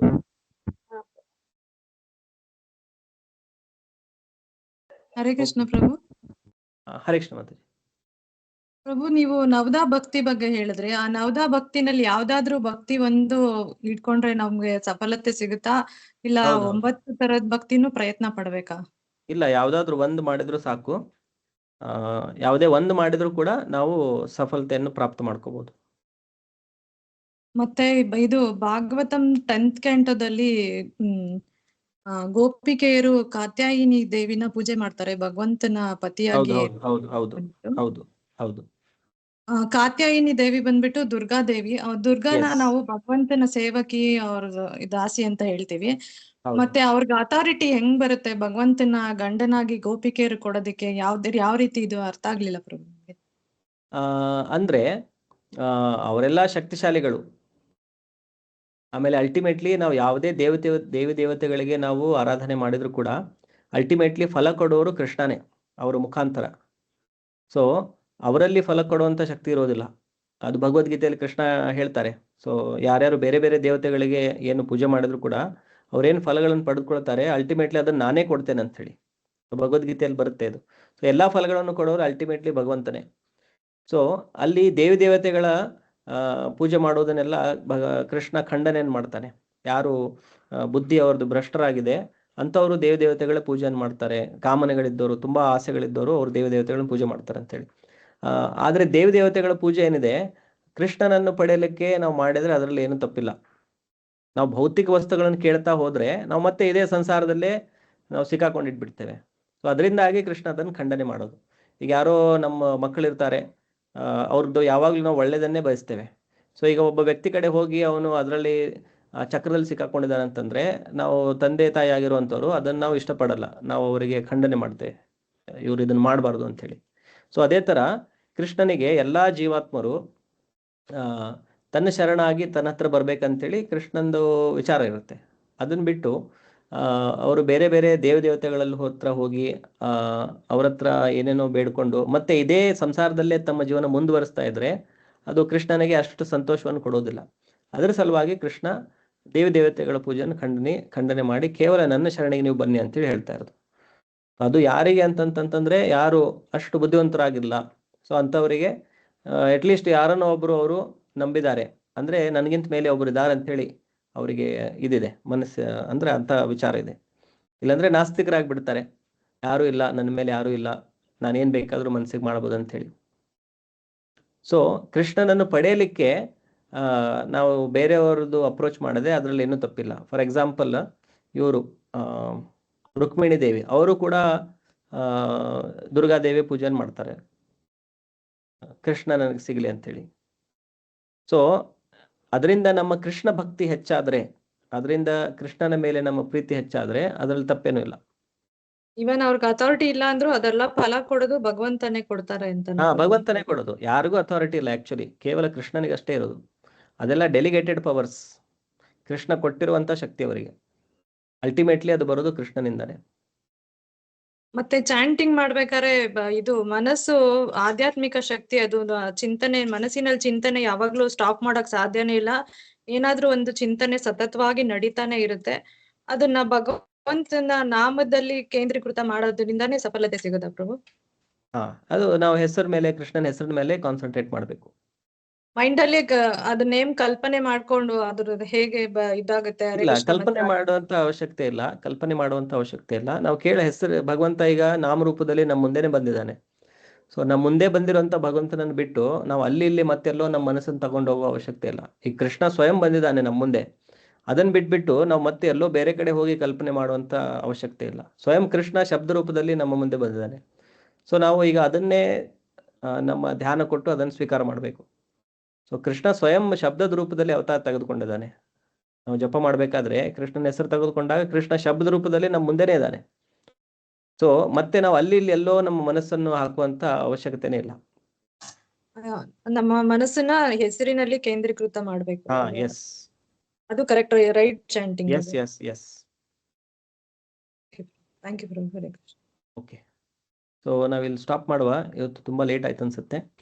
ಎನಿವೆ, ನಾವು ಸಕ್ಸಸ್ಫುಲ್ ಆಗಿ 9 ಕ್ಲಾಸ್ಗಳಲ್ಲಿ ಭಗವದ್ಗೀತೆಯ ಪ್ರಸ್ತಾವನೆ ಗೀತಾಸಾರವನ್ನು ಕಂಪ್ಲೀಟ್ ಮಾಡಿದ್ದೇವೆ.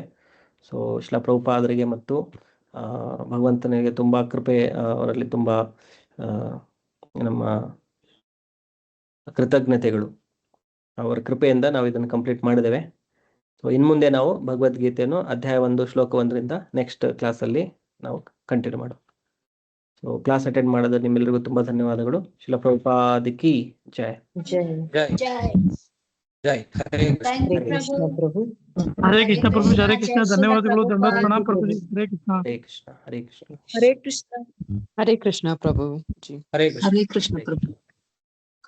ಹರೇ ಕೃಷ್ಣ ಪ್ರಭು.